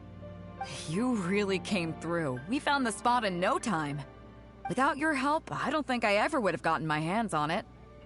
Unique. To us, this is just a check that you can exchange at Northland Bank for some Mora. But to some people, it's of huge importance.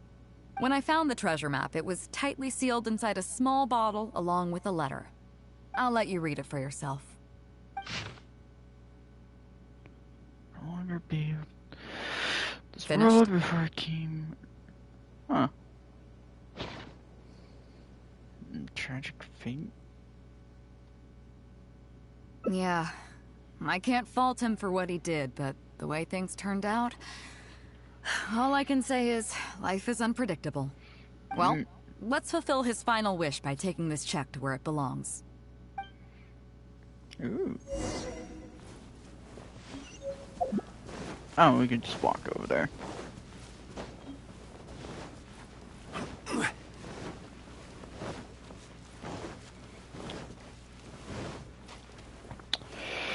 Oh boy.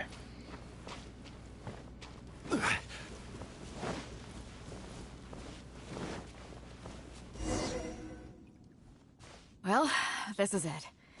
Oh boys, it's time for your first job. Give this check to the old lady who lives in that wooden hut. Tell her it's a welfare payment from the Liyue Ministry of Civil Affairs. Yes, boss! What's up?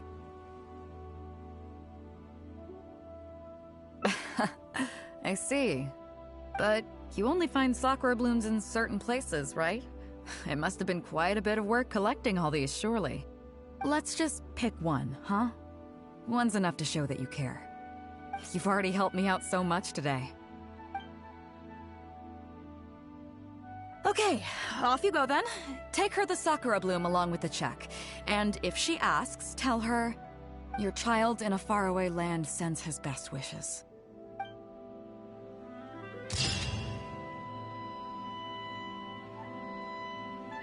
A sakura from one homeland sink into the sea, so too the wandering son's thoughts are delivered to his mother.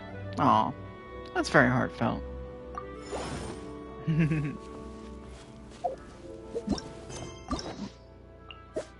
Alright, one more. Okay. Back to the alcove we go.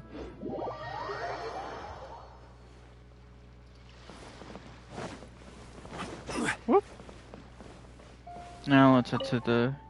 So after we dropped you off in Rito, we found we searched the wreckage. At first, I thought it was a nautical ship, but after a closer look, I realized... Not as for its exact... I'd say I've explored... So, I thought of you. Nobody can beat you when it comes to treasure hunting on land, right? Is that right? Here's the map. See what you can... So, where do you think it is? Qingce Village. I don't see the resemblance at all. How'd you come to that conclusion? Oh, okay then. I'm definitely a rookie at this. But your word's good enough for me. Time for a trip to Qingce. You're coming with me, of course. I'll need you to help me zero in on the specific location once we're there.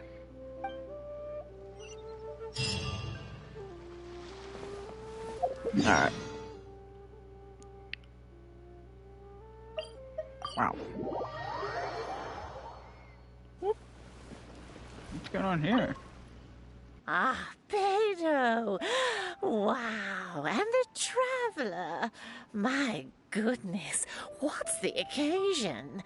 Just here to visit us old folks once again? It hasn't been all that long since we last had a visit from the Crux. But I'm glad you picked today.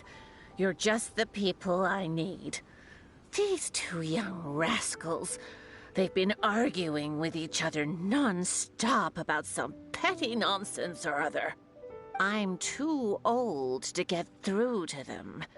They won't listen to me.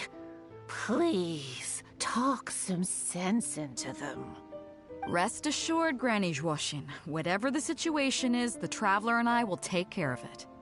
Oh, thank goodness. It's Captain Beidou. You couldn't have come at a better time. You're the voice of reason I need in this situation. Captain, please. Help me get justice. Whoa, hey. What exactly is going on here? Spit it out. Tell me everything. It makes me mad just talking about it. G here, I don't know if he's got a screw loose or what his problem is. But anyway, he took it upon himself to raise, well, practically a whole army of finches, okay? And now guess what? They fly onto my land and completely destroy at least half of my crops. I asked him to pay compensation, but he refused. Now how is that fair? Captain, I'm innocent. They're not even my finches. I just thought they looked kinda cute, you know, so I fed them a couple of times. They're wild birds, though. A couple times? Are you kidding me? That's rich. Really rich. There were 2 of them when you first started. 2 finches. Now you have a whole roof full of finch nests.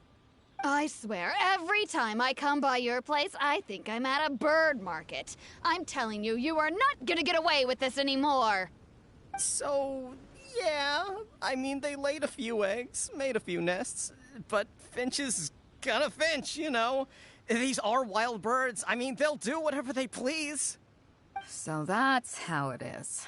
I think I got the picture. What's your take?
I'd say this one. Fair point. Granny Zhuoxin, is there anything left over from the relief funds delivered by the Crux on our last visit? Technically, this would be a case of avian damage to agriculture. It meets the relief criteria, so we can use these funds to cover Wenjing's losses. Why, yes. There is plenty left over. The Crux brings such a generous sum each time. There's no way our small village could ever use up all of it. Oh, thank you, Captain Beidou. You can bet I never would have managed to get G to pay up, even if I spent my whole life trying to persuade him. Thank you, Captain. You can bet I never would have been able to afford the compensation out of my own pocket. I'll drive those finches away the moment I get back. I can't let them carry on ruining the neighbors' crops. Beidou, you do so much for our village, and we could never hope to repay you. Granny Zhuoxin, as you know, many of the boys from your fine village do sterling work for the Crux. The fleet wouldn't be what it is today without them, so please think nothing of it. Gee, Wenjing, I guess you're free to go. Captain Beidou, you're here. Pops Xing, it's been a long time. Have you been? Don't get me started. I've been having some real trouble with that neighbor of mine, Zhen. We keep having the same argument, and it just goes nowhere. I heard you were in the village, so I rushed over to seek your help. What's the issue? Oh, come with me. You'll see. Let's go find Zhen and clear this whole thing up, face to face. Interesting. Very funny.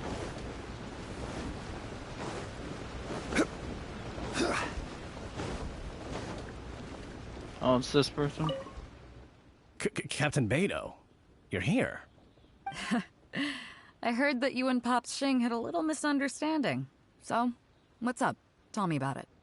Zhen planted a tree on his property a few years back. I had no issue with it at the time. It's just a tree.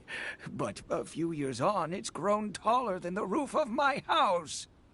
Every morning when I get up and open the window, I just want to feel the sun on my face. But I'm greeted instead by the looming shadow of my neighbor's tree. It really affects my mood.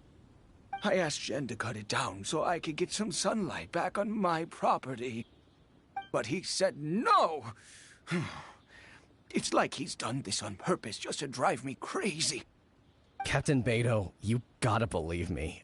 I didn't intend to block the sunlight, but there's nothing I can do about it now. It's not just any old tree, you see. That tree was planted there by my late father. Not long after he planted it, he passed away. And just before he passed, he left me with some parting words. He said our family's fortune was inauspicious and we needed something to suppress the bad luck. That's what he planted the tree for. How can I just chop it down? I'll be honest, I spent a few years studying in Liyue Harbor, so I don't actually share his superstitious beliefs. But still, that doesn't change the fact that this was my father's dying wish. Okay, I think I'm all clear on the situation. What are you thinking?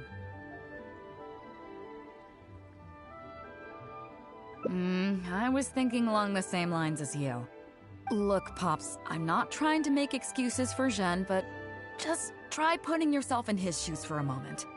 Zhen's desire to protect his tree isn't for money or because he wants to hurt anyone, or for the sake of any superstition. He just wants to honor his father's dying wish.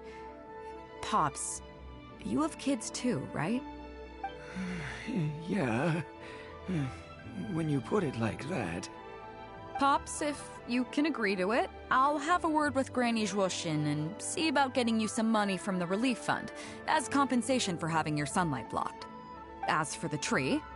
that sounds good to me. Whatever you think, Captain Beidou. The tree can stay. Some compensation would make me feel much better about the whole thing. Thank you, Captain Beidou. And thank you for understanding Pops Xing. I'll make sure to trim it back when I get home to let some more light through. It'll be such a relief not to have to worry about this anymore. On a separate note, I remember the Crux last visited the village not very long ago. Is there some special reason why you're back in person so soon? Nothing all that special, just personal reasons. I'm looking for some treasure. Huh? Treasure? Wait a second. That reminds me, I saw Chongping and Defu arguing in the fields earlier. It sounded like they were both trying to lay claim to some treasure. I don't know if it's related to the one you're looking for, but anyway, they're probably still there now. Really? Okay, well, you and Pop Shing can go about your business now. I'll go see what the situation is. It's like one problem starts another. It's like one problem leading to another.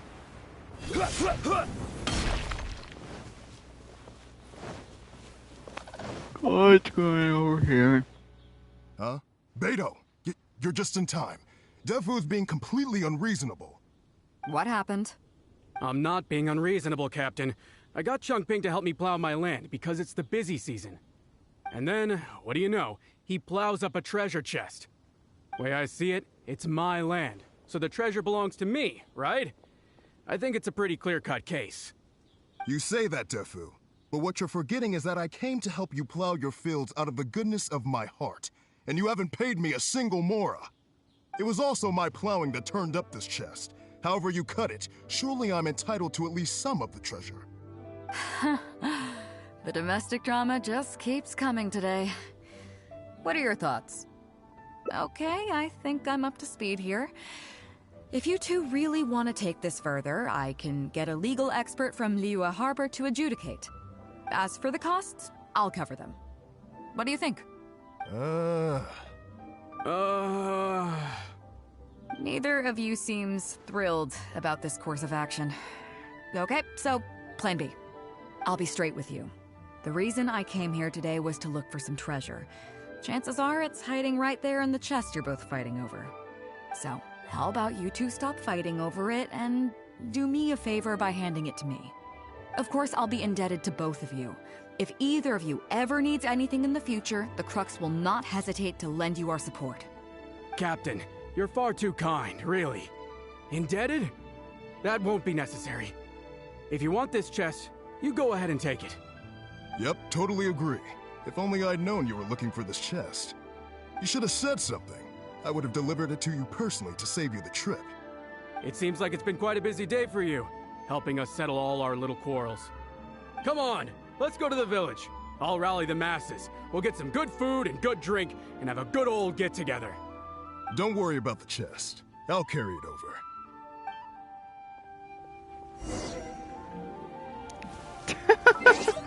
What is going on?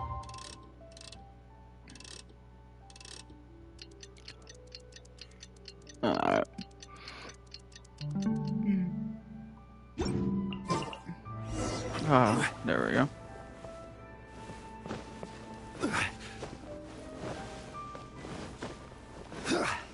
All right.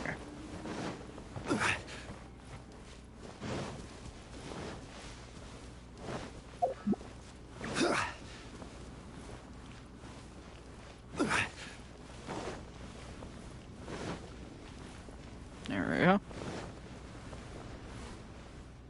What a fine day today has been. An awful lot of problems in our village. She sure has. Without Captain Beidou, that compensation payment would have bankrupted me.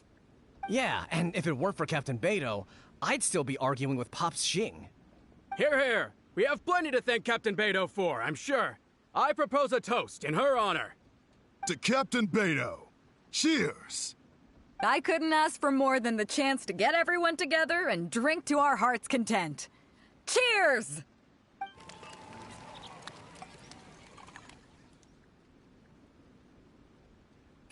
That really hit the spot. Want to get some air? The view in this place is pretty good.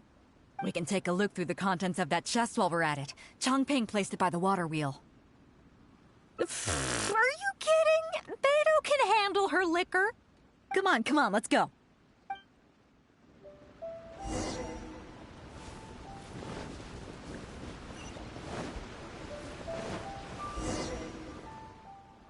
So, I've been thinking. Everyone seems to trust me enough to let me have the final word on their disputes. But don't you think some of my solutions can be a little stupid? You can laugh, I don't mind.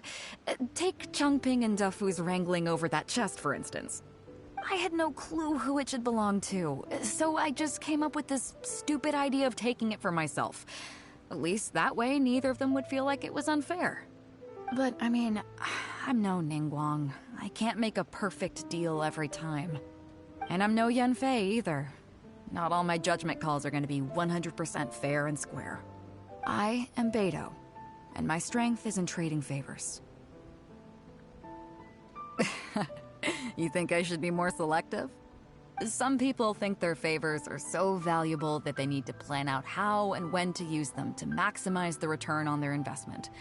They view the favor as a bargaining chip. Others see doing favors as a burden, not worth anything in monetary terms and prone to getting you locked in a cycle of constantly returning the favor back and forth. But the way I see it, favors are what keep people connected to one another. Over thousands of years, the people of Liyue have created bonds between each other by doing someone a favor here and asking for a favor there. This means that no individual is truly on their own out there. When someone falls down, there's an invisible net made of human connections, waiting to catch them and get them back on their feet. Over the years, I've come to owe favors to a great many people, and many other people have come to owe me one. These are the countless bonds between us, like so many fish in the sea. And they're the reason that the Crux and I have survived the countless hardships we faced.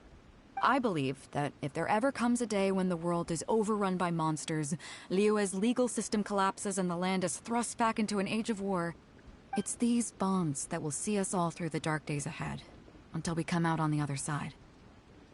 I'm not saying that. But either way, we have a pretty firm bond between us already, don't you think?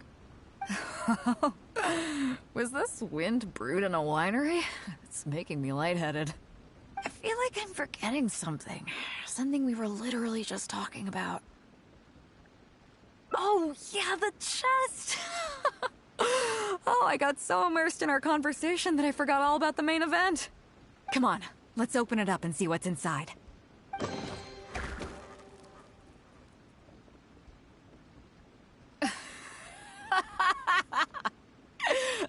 Oh, that's it? A whole lot of nothing? It's not exactly what I was looking for, but you know what? I don't care. The fun part was going on a treasure hunt with you. Come on, let's get back to the party. Tonight, we go big before we go home.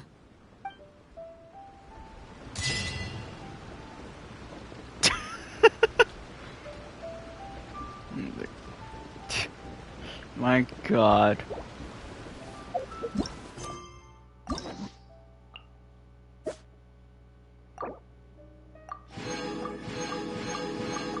Alright. There we go.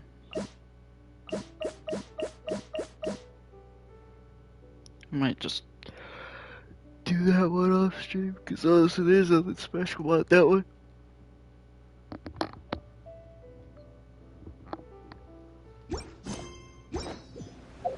Alright.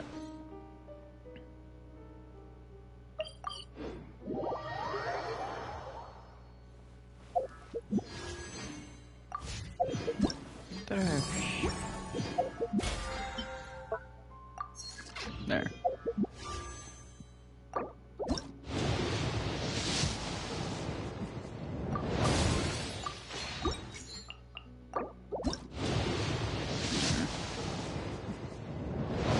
Okay, that was relatively quick. Yeah, I had the feeling that one was gonna happen.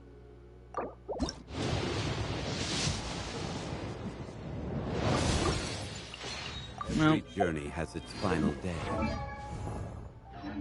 My goodness, I could complain.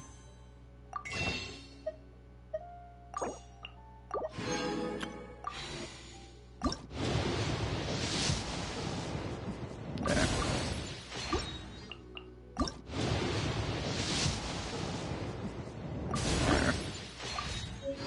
Either way, that's probably it for today. Realizing that I was gonna do another Spider-Man stream, but I was like, I think this is better. Take a break from Spider-Man.